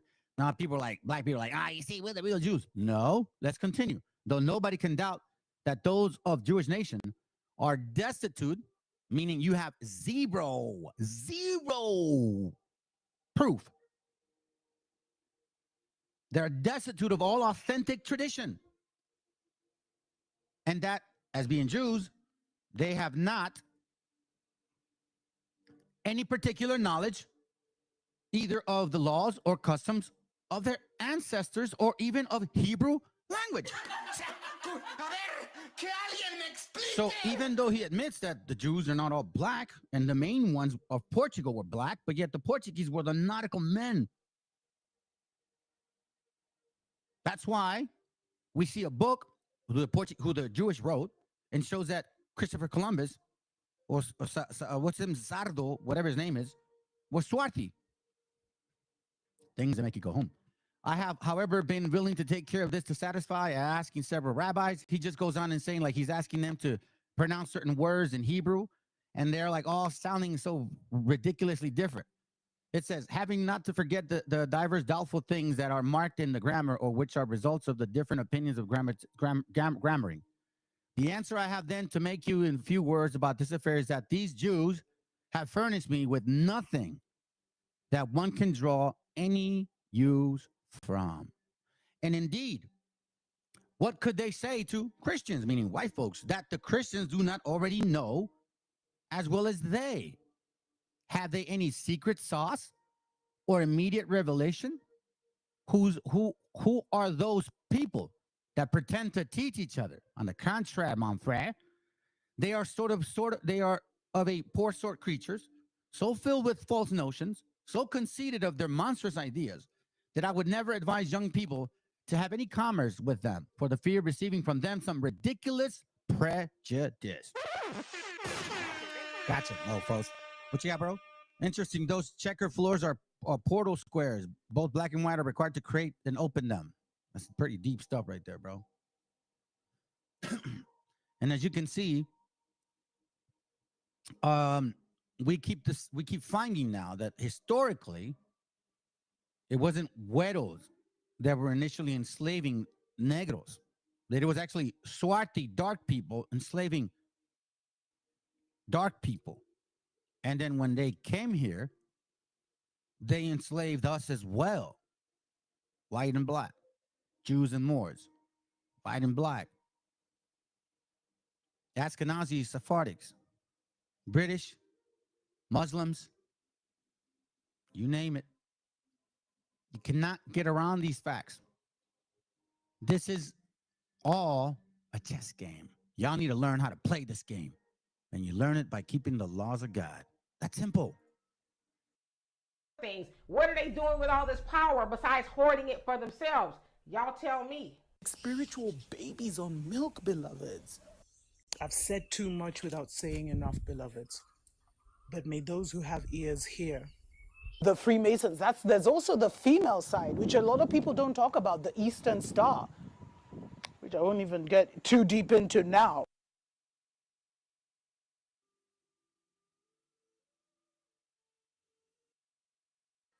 That's Puff Daddy and TD Jakes.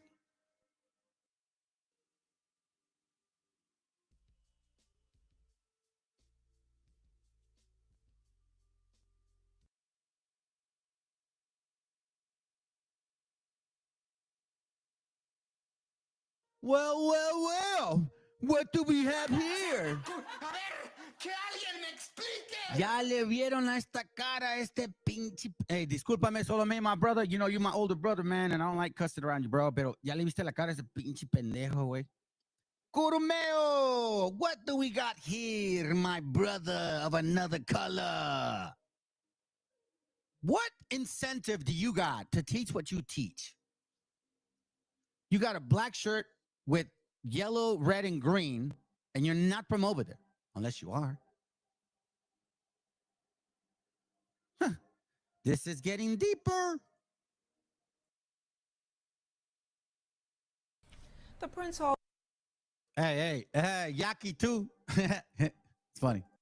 Grand Lodge here in the Bahamas making history. The fraternal body announced the appointment of its most worshipful Grand Master and past Grand Priest Leslie Dean to the position of Most Excellent General of Grand Conference Grand Priest of Grand Chapters in the United States and the Bahamas. Dean, who was initiated into Prince Hall Masonry in 1975 in Long Island, is the first Bahamian to be elected to this high post. At a press conference on Thursday, the Most Excellent General High Priest talked about the new position and what it all means for lodge members throughout this country. Now, the Most Excellent General also talked about his future plans to empower young people.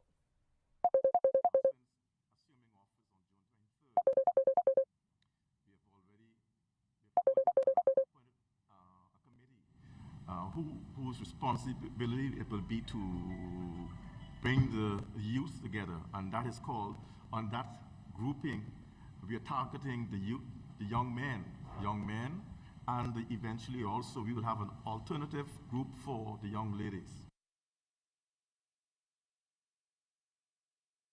Look them up, family.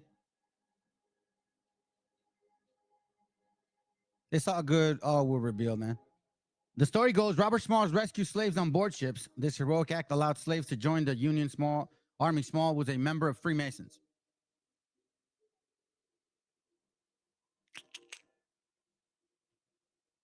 Yeah, that's, hey, check it. We're going to get to that pretty close, bro. We're about to hit that in a couple minutes. Man, you on the spirit, brother. Stick around.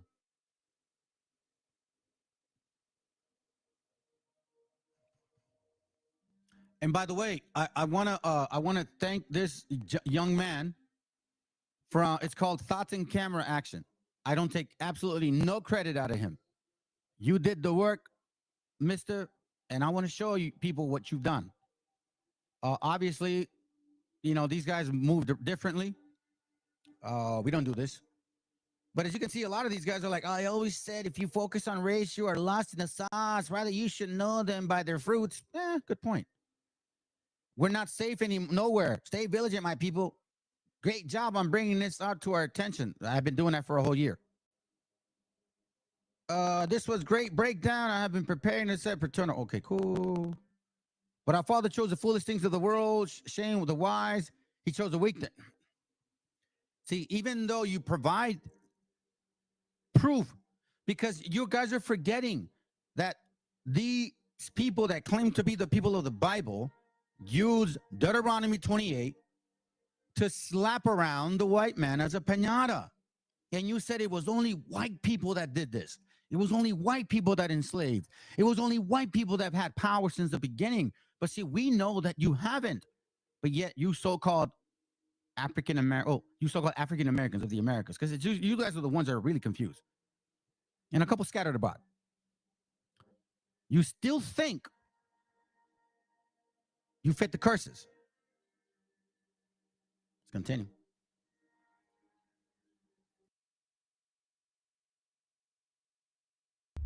I am Grand Master of the World's Masonic United Nations, Most Puissant Sovereign Grand Commander, 33rd degree, 99th Frederick Lee McHenry. The time of confrontation, division, struggle for resource and domination is over. The life and future of all humanity are at stake. It is our duty to change the consumer format to a creative one. We support the Creative Society project, and we will use all legal and peaceful means to implement this ideal as broadly and quickly as possible.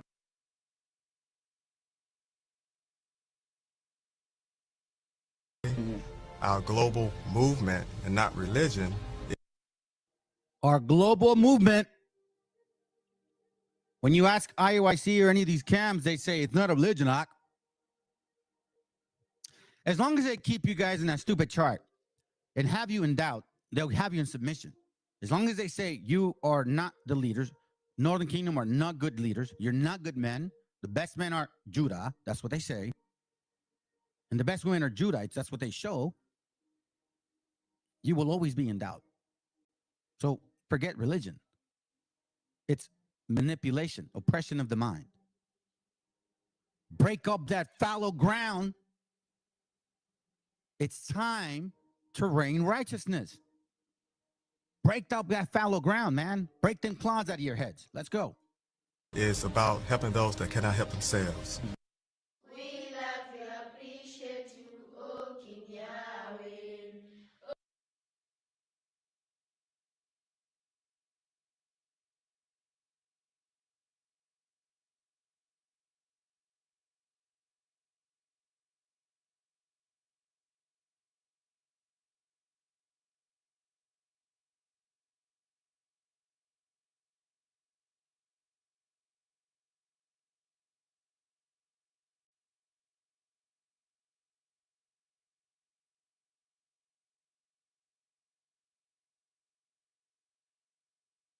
Oh King Did Yahweh. you guys read that? Let me read it for you guys. 1 Corinthians 11 and 13. For such are false prophets, deceitful workers, transforming themselves into apostles of Christ. And no marvel, for Satan himself is transformed into the angel of light. Therefore, it is no great thing if his ministers also be transformed as the ministers of righteousness.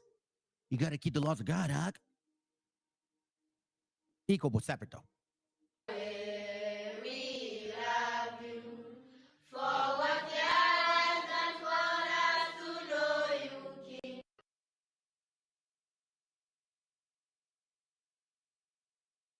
Freemasonry. I think that a lot of people hear the term Freemasonry or see someone that may think they have a Freemasonry ring on or a symbol or something that they see in their background, and then they, especially in this community, oh, that person's got to be evil because they have a compass behind them, or you know what I mean. People who are at the highest level who really understand the Masonry and have some of these quote unquote secret societies that take it serious. Not the ones that are just utilizing it for social gatherings. They understand the true, real power in it.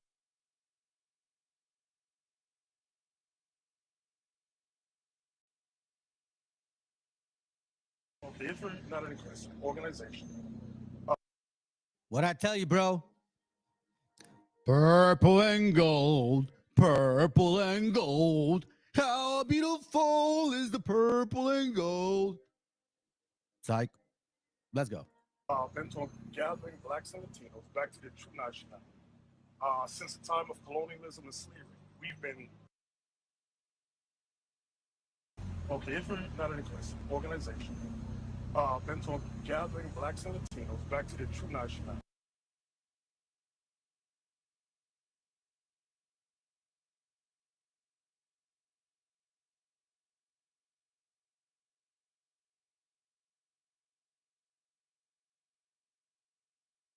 Like, it's open dialogue. Yeah, you want me to keep talking about it? By all means, we can keep talking about anything. But it's like, and then I don't know if you've had this, but I've had people throw millions of dollars in my face to do something I didn't want to do. And what? That was my way of cueing you. Like, it's open dialogue. Yeah, you want me to keep talking about it? By all means, we can keep talking about anything. But don't do it. Yeah, No, of course. Offer time.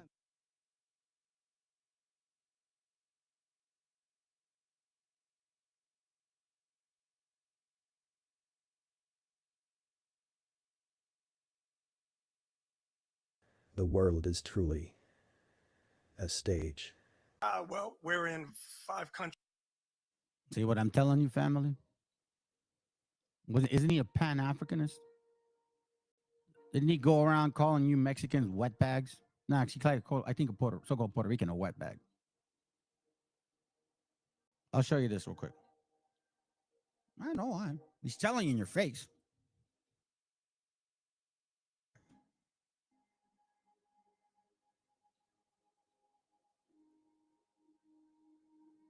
Well, no, that's not it.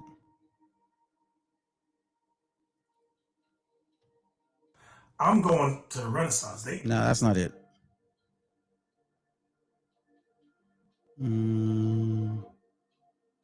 Okay, listen to this. Put up themselves on Facebook under women's names. It'll be a man posing as a female. Yes. You know who you are. Posing as a female. Yes.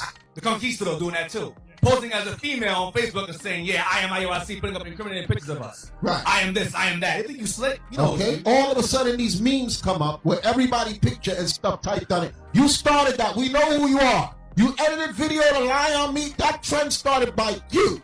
That's the Weasel, the Weasel. That's right. Okay, the Conquistador. Yes. Wow. And guess what, wetback? And guess what, wetback? And guess what, wetback? And guess what, wetback? We know who you are too. Countries in Africa. We have about 50 congregations in the United States and other places. Yeah. So when Christ came and he said, "Go ye therefore and teach all nations," he wasn't saying this is for everybody on the planet. So the controversy amongst the Israelite community, Native Americans never went into slavery on ships. That's not true. That Holocaust of 1940 to 1945, you find out that they all broke off from the Roman Catholic Church. And they were all started when? Between the late 1600s, early 1800s, excuse me. Meaning, you mean that the Jehovah's Witness was started while we were in shackles and chains? Yeah. No, you guys were not in shackles and slaves. Stop lying to yourselves. Stop trying to make people, sympathetic. Here's for you dumb Hispanics that are in these rooms. The blacks who were colonized and enslaved are indeed the 12 tribes of Israel, according to the biblical text. There's no biblical text that can prove the Jews in the Bible were Caucasians or are Caucasians. There's no biblical text that says or proves Jesus Christ is a Caucasian or white man. All the biblical texts prove that Christ is black, Moses was black, the Apostle Paul was black, and the 12 tribes of Israel are black. And the 12 tribes of Israel are black. And the 12 tribes of Israel are black. You see, he said they were, and then are.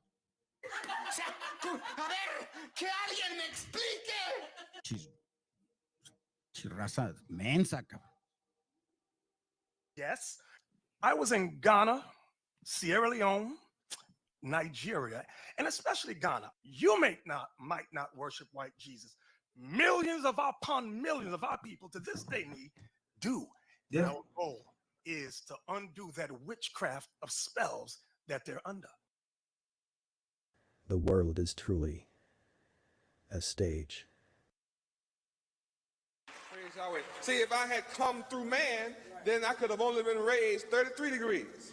Praise Yahweh. See, if I had come through man, then I could have only been raised 33 degrees. Yahweh Ben Yahweh was born Hulan Mitchell Jr. and grew up in Oklahoma, a one-time member of the Nation of Islam. Hey, God bless you, my friend and sister Sharon. And today, my assignment is to give understanding about the false doctrine and teaching that women are not allowed to teach and preach. God help us today. My friend. About blacks and Latinos, there's no difference with blacks and Latinos. You see the same messed up schools, the same hospitals, and if you come together and stop. See, you see what I'm saying, family? Here we go, man. I'm telling you. That's why Joshua said, don't do those things. Israel defeated AI. We've done this already, but no, you guys want to take accursed things from them and bring them to us again. And he said what? He said, verse 9, for the Canaanites and all the inhabitants of the land shall hear it, and shall environ us round about, and shall environ us round, and cut off our name from the earth. And what wilt thou do unto thy great name? Hey, yeah, that was deep. So is man limited to 33. So when open up to the damn demons to possess them, so the underworld governs them. Yeah, pretty much. But you know, it's funny because I saw the 6 and then 3. Check it out, bro. 3 plus 3 is 6. Right? 6 plus 6 is 36. 6 divided into 36 is 6. 36. 666.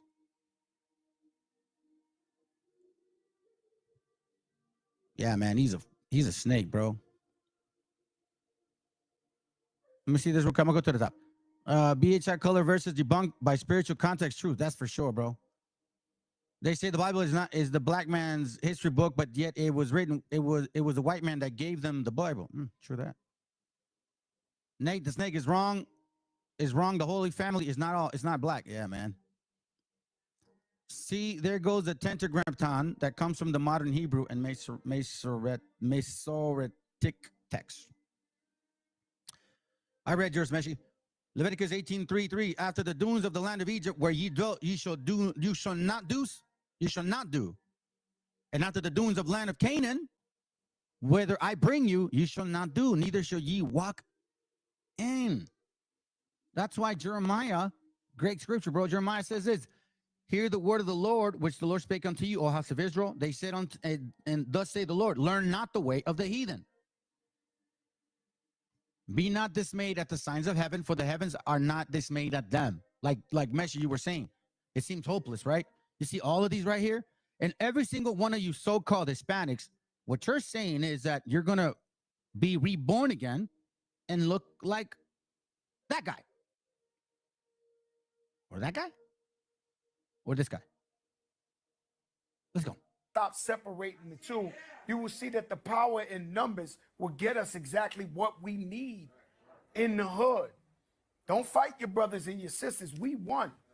No matter how you look at this thing. The children of Israel, the so-called Hispanics, read, and the children of Judah, you so-called American blacks, were oppressed together. We in the hoods together. We walk. No, that's not true. We were not oppressed together. Okay? We were not oppressed together. Let me show you something. First of all, y'all had it really good. Black society in Spanish Florida. Let me read the bottom part. Assisted by the corporate nature of Spanish society, Spain's medieval tradition of integration and assimilation, and the almost constant threat to Spanish sovereignty in Florida, multiple generations of Africans leveraged linguistic, military, diplomatic, and arsenal skills into citizenship and property rights. In this remote Spanish outpost in Florida, where they could become homesteaders, property owners, and entrepreneurs, blacks enjoyed more legal and social protection Then they would again until almost 200 years of Anglo history passed after 1763. We did not go through the same curses. Black conquistadors, several of them right there. Black conquistador. Black conquistador. Y'all give it here. Black conquistador. He's doing it with the mind and the spirit. Black conquistador, half white, half black. Whatever. All right. I'm going to show you this one here. Here, let's see how this is how great it was for us. Okay. While the number of African explorers is impossible to determine, they participated in some way in virtually all the Spanish expeditions in the New World in the 16th century. These black conquistadors set an examples of subsequent racial relations throughout the entire Spanish colonial experience, living their daily lives with degrees of complexity that rarely would be achieved by black men and women in early English settlements in the Caribbean and in North America. See, they had it good everywhere. What are you guys talking about? Only until the 13 colonies were created. Then it was an issue. After 1776. Prior to 1776, y'all didn't have it bad. After 1776, that's when it started. And then a whole year later, 1865, you guys completely lost. After that, you complain about segregation and, like civil rights and all that stuff. But prior to, you don't know anything about you. You don't know. We do, because we got the Spanish literature. Then it says, indeed, wherever Spain set a flag of conquest, in America, Africans help hold the pennant. We're not the same people. Around blind together. Right. We walking around getting gunned down together. Right. We're not getting gunned down together, okay? We're getting separated from our families at the border. They're telling us that we're illegal aliens. You guys run from cops because God knows why. Just say, here, yes, officer, here's my ID. Just say that. But you won't. That is what the Mexicans in Sakari push. Latino, black, shame in the same ghettos, discriminated. Not true, bro. It's not true, bro. And notice how these BHIs use the new images of black Hebrews in the street, yet they never use those from the icons of Russia, which some have straight hair. Yeah, I know. Exactly, bro. Hey, shalom, Elisheva. There's an icon of John's decapitated head with straight hair. Not saying those icons are true either, but just saying, well, listen, Aaron's beard went down all the way to his garment. David's hair was hair like a goat. Mary's hair, Mary used her hair to wipe the feet of Jesus. That was Mary Magdalene, not her mom. I made a mistake yesterday, my bad. Freemasons plan out in centuries. They plot that claim long ago, Latinos were the original DJs and breakdancers and graffiters in the 80s, but Canaanites blew up with rap and supported by whitey and black. Yeah, it's true. Why do you think they all take over? They took over the whole gangster theory, the gangster theme, or the lowriders and all that shit. You know, the Chucks and the Converse and all that, bro. That's us. Let's go. So in 1990, I came into the truth that we black people, Latinos, Native Americans are part of the 12 tribes of Israel, which includes the diaspora scattered worldwide. 12 tribes worldwide. And it's up to us to gather our people back together.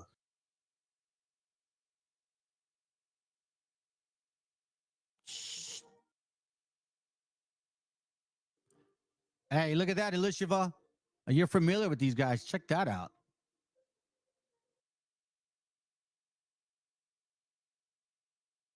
Hello, my name is Dan Peterson, founder of Helping Hand Outreach, and church leaders are facing incredible pressure to avoid political and social issues. Helping Hand Outreach can help your faith-based organization successfully navigate this crisis. Are you afraid to speak about political and social issues? Do you want local leaders and national leaders who reflect spiritual morals, ethics, and values? The best way to form your church is a 508c1a because it does not waive rights and speech restrictions compared to all other nonprofits. The Billy Graham Evangelical Association, one of the largest evangelism ministries in America, approved for Association of Church status in 2016. After 66 years of operation as a nonprofit, they were audited by the IRS and subsequently changed their organization to church status.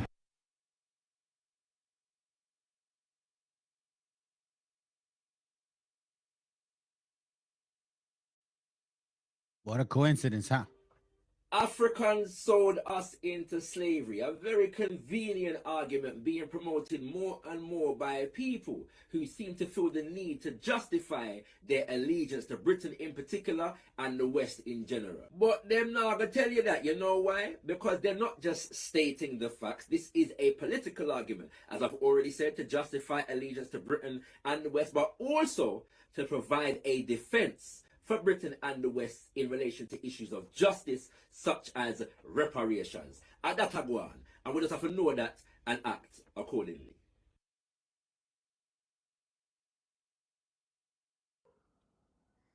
You know, this lesson, sisters and brothers, that the Lord called me to put together is what's wrong with the world.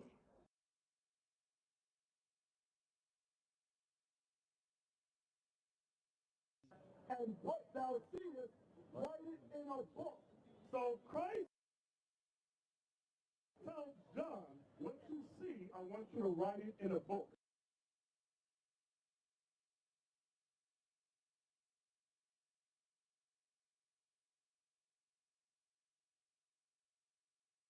The world is truly a stage. On hand for Brother Ford's installation ceremony at the Princess Romana Hotel was Pro-Grand Chancellor of the United Grand Lodge of England, Peter Geoffrey Luns. He shared his view on the significance of the installation of Guyana's youngest ever District Grand Master. He's a young man, and Masons perhaps have been accused of being rather elderly on many occasions, but actually the average age of people coming into Freemasonry is going down, and therefore to have somebody of Brother Ford's age, in his 40s, coming into the first top job.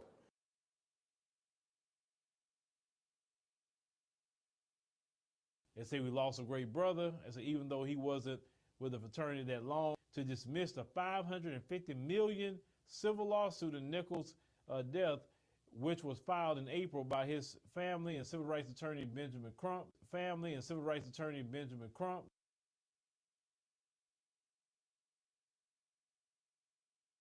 Ida B. Well matters, Thurgood Marshall matters, Dr. King matters, Rosa Parks matters, Shirley Chisholm, John Lewis. They were not mere footnotes in the history books. They were the heroes.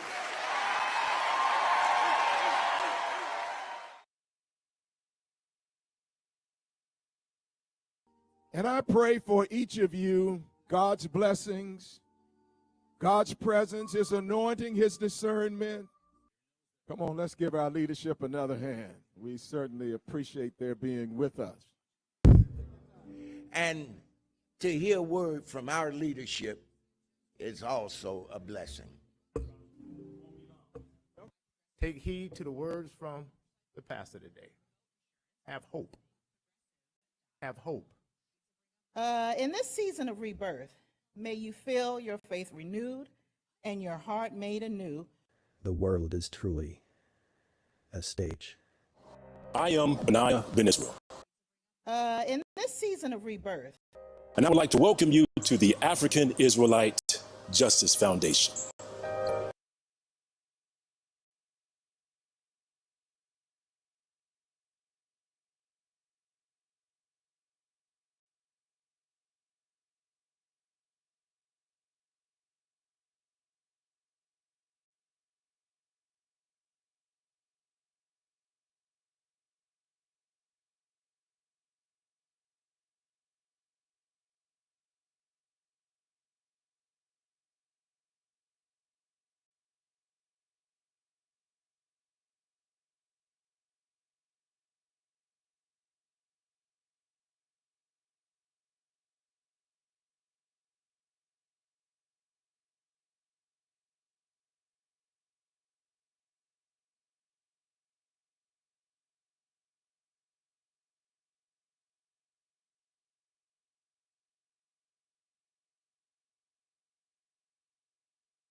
Roughly 9 months ago, the world witnessed the unprecedented persecution of Kyrie Irving.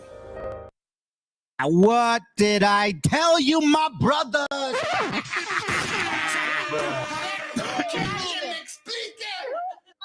You mofos are something else. But you know what? Just like the brother said right now, I'm going to read it for you real quick, bro. I'm going to read it for you real quick, bro. I think it's here. Oh, no. What did I do? What did I do? It was right here. Remember this book? Remember I told you I bought it? 1 month before December 14th, 2022. I received this book December 15th, 2022. Copyright reserved 2020. Copyright 2012, revised 2022. A month before the Irving stuff happened, right? I mean, a month after the Irving stuff happened, I ordered the book. 10 years in the making. But in this very book, they thank Kyrie Irving. Huh. Things that make you go,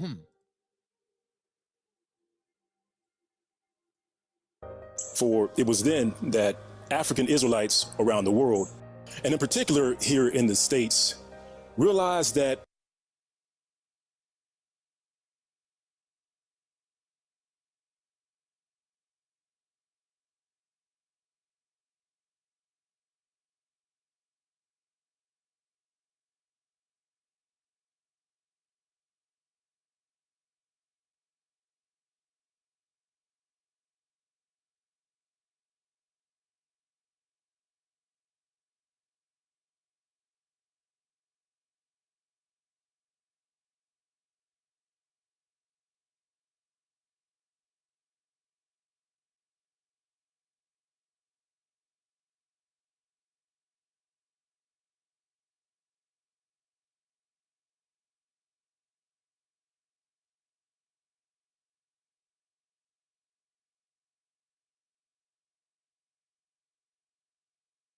Thank you.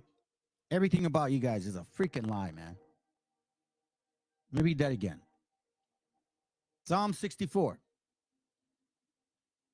Verse 8, it reads, so they shall make their own tongue fall upon themselves. All that see them shall flee away. I hope so. I hope y'all flee away. But most of you guys are not. Psalms 52, 2 and 3. Thy tongue deviseth mischief. Oh, we're the 12 tribes. You know what? Just saying that all blacks are Hebrew Israelites not working. Let's kind of include all the Hispanics, and then we'll exclude them. Like a sharp razor working deceitfully. The 12 tribe chart is real. It's a lie. Thou loveth evil more than good, and lying rather than speak righteousness, Salah. Because you're so willing to lie. Seriously. Bruh. Wait a minute. Who are you? The Canaanites. there was no organization to plead our cause, to voice our concerns, or to point out the hypocrisy.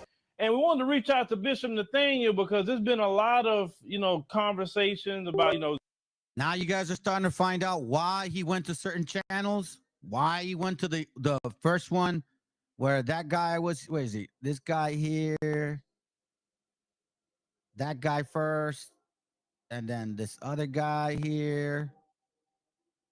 And then now he's back with this guy again. Let's go. The situation with Kyrie Irving, and we know all the fallout with that. So Bishop Nathaniel is one of the people that we could reach out to. Now they have Jaylen Brown apologizing and explaining himself for tweeting a video of the Hebrew Israelites gathering in support of Kyrie. This censorship of black male speech is insane, he wrote in a tweet. I was not aware of what specific group that was outside of Barclays Center tonight, Brown wrote. I was celebrating the unification of our people, welcoming the return of Kyrie to the court. First glance I thought it was a known fraternity, the CKs, Omega Psi Phi, Stepn, showing support. The world is truly a stage. I'm telling you, family, this This Kylie Irving studies with IUIC. Mark my words. Jeremiah 23:32. Behold, I am against them that prophesy false dreams, saith the Lord, and do tell them, and cause my people to err by their lies. We're the same people, that they all suffered the same way as you did. Lie. We don't even have a Mexican college. You had two of them 20-something years after 1865. No, almost 30 years. By 1892 or 91, you guys had black colleges. But weren't you just freed? Make it make sense.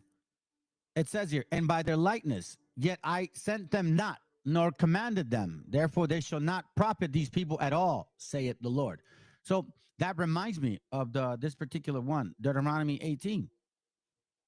Well, no, it says here, 18:20. But the prophet which shall presume to speak in my word, and a word in my name, which I have not commanded him to speak, nor shall speak in the name of other gods, even that prophet shall die. Why?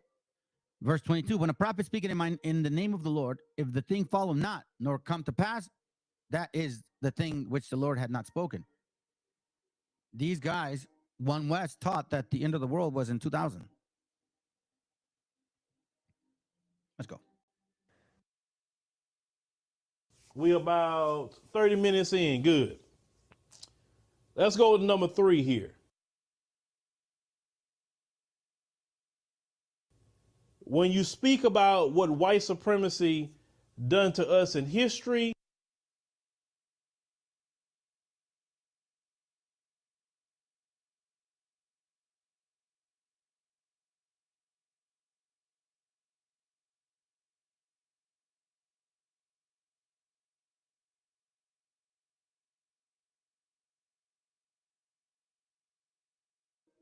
See, fam, don't fall for this. They're not blaming themselves. They're blaming Rome. No, you guys are the Amorites of the Bible and the Canaanites of the Bible. That's who you guys are. You're not the people of the book. You use Deuteronomy 28 to tell everybody in the whole world that it was the white man that enslaved everybody.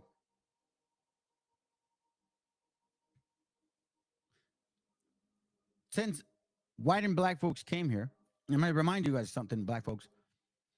In the 13 colonies, you were there.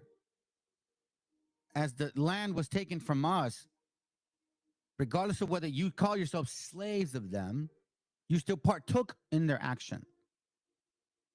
And every deed that you have in this land was created by a religious fiction. The papal bull, through the doctrine of discovery, you actually implemented it through law. White and black. Stop blaming religions. It's people. It's nations. It's not individuals, family.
Pregunto por una tonta razón, se van aquellos que más quieres.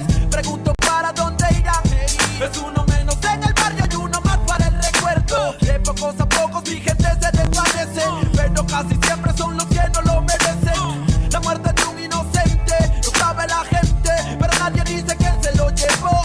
Se rompió un corazón, lágrimas de madre, sangre en sus manos y no lo comprende el padre. Recuerda que la vida no tiene un valor y grita al cielo, mejor recógeme a mi Señor. Pase lo que pase hoy, siempre con la mente tu recuerdo en mi corazón te llevaré. Para donde quiera que yo voy, pienso diferente, es que el amor Dios está presente. Pase lo que pase hoy, siempre con la mente tu recuerdo en mi corazón te llevaré. Para donde quiera que yo voy, pienso diferente, es que el amor Dios está presente. Dime dónde están los que desaparecieron, los que no volvieron, los que de uniforme se vistieron.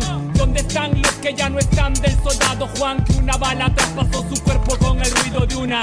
Son historias como mi prima Gloria, que su cuerpo no aparece pero queda su memoria. Niña de 5 años que su aliento ya es agónico.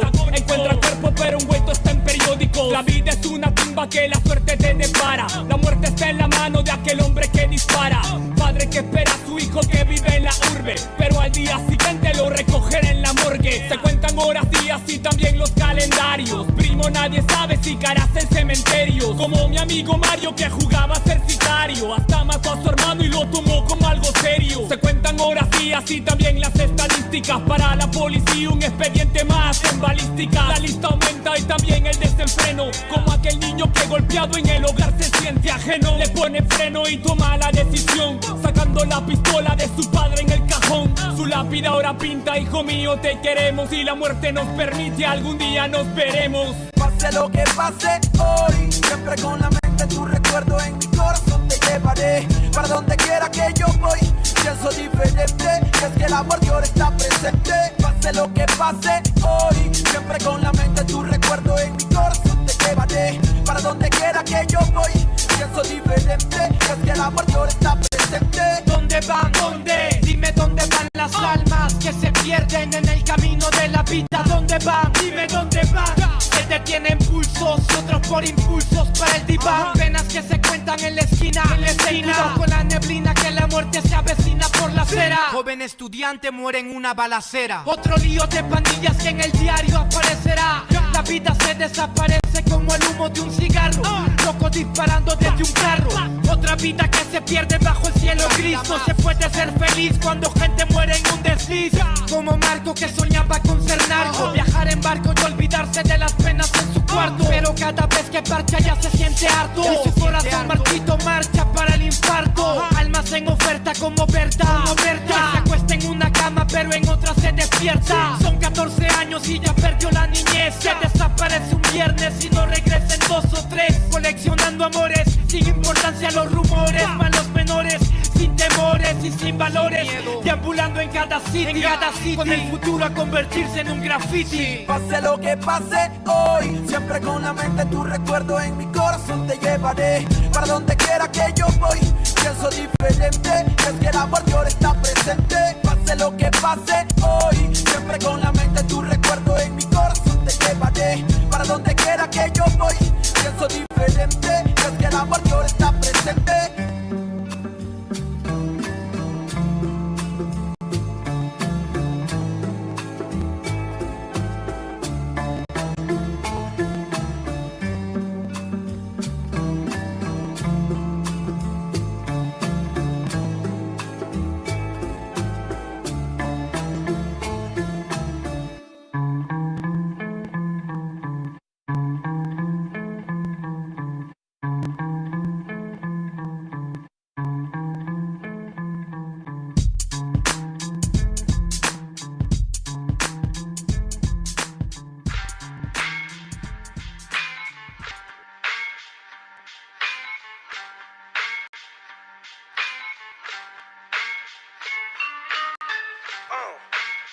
En la Plaza de Reyes, Black 50, Soplón.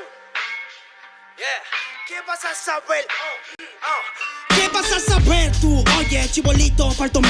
Pulpín de los pulpines, batería de Rapunzel, de rapeos, de raptos, de lagartos en cuartel. Cualquier la pega de cruel con un viejo coronel. Soy flow, ojo. Se me antojó dormirme en el laurel. Elevé mi level con un label y un Faber Castell. Ya un papel, lo empape con sangre de todo aquel que se jura Nobel y no ve mis trenes en la riel. What's so man?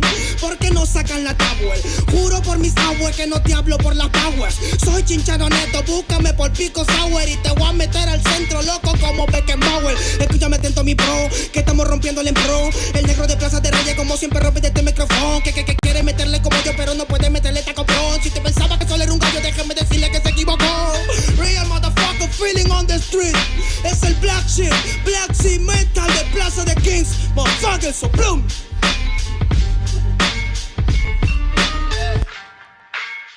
Nero Luigi, man, desempeño en la victoria para que sepa. Incas Mo, Money Gang Gang, yeah, yeah, Yo también he llorado, gente. También me han desplazado por mi rasgo afrodescendiente. Sí, un perro no habla pero siente. Cuento historias callejeras pa' barrios de delincuentes. Y soy un perro que te ladra, que te muerde y que te huele, nene. Soy más que Lenny, ustedes para mí son pelele. Con mi jauría todo el día en busca de los cheles. Tengo un perro en fiscalía que nos mueve los papeles. Y otro en la comisaría para evitar el susto.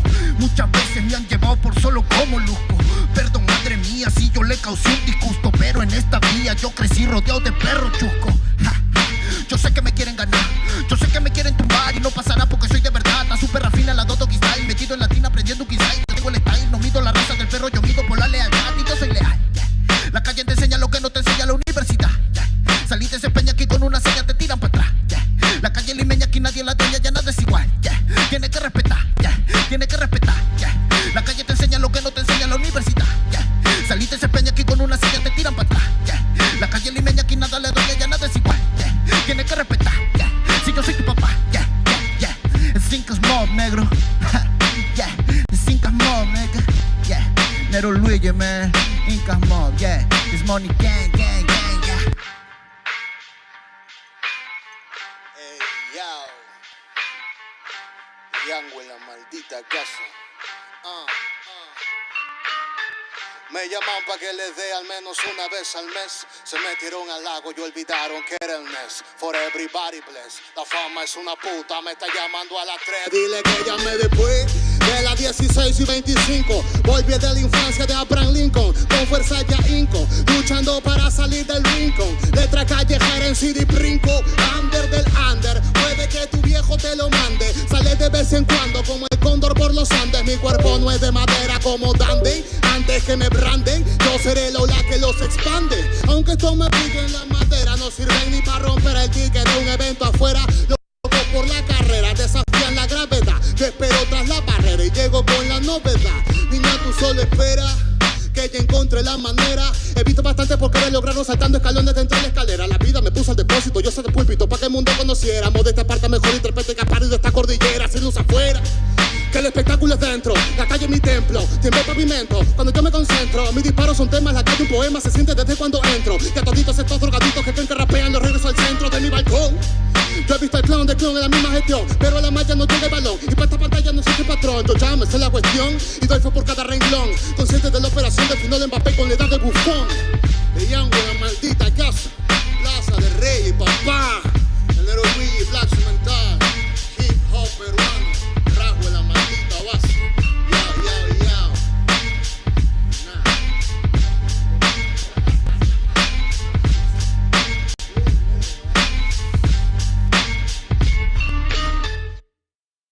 I see you waiting to be acknowledged for your greatness.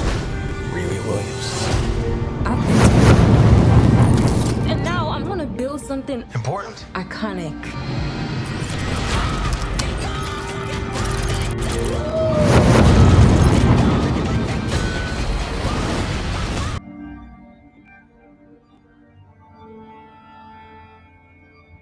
Ical,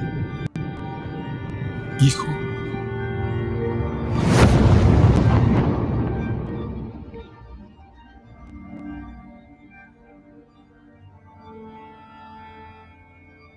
Ical, hijo, abre los ojos.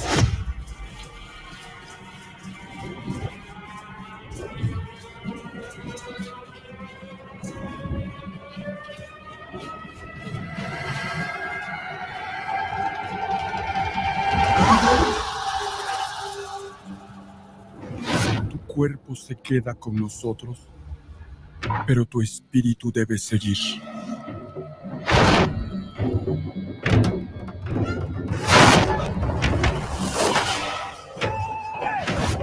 Busca la luz. Aléjate de las sombras. Deja que nuestro dolor sea tu fuerza.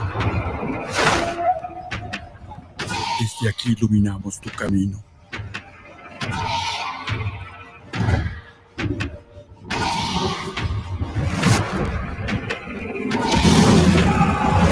Lucha como nosotros ante esta pena tan grande.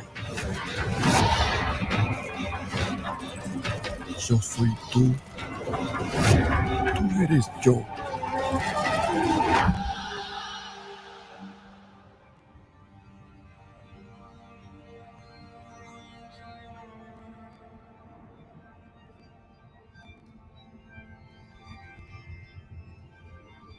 La muerte que hoy nos separa,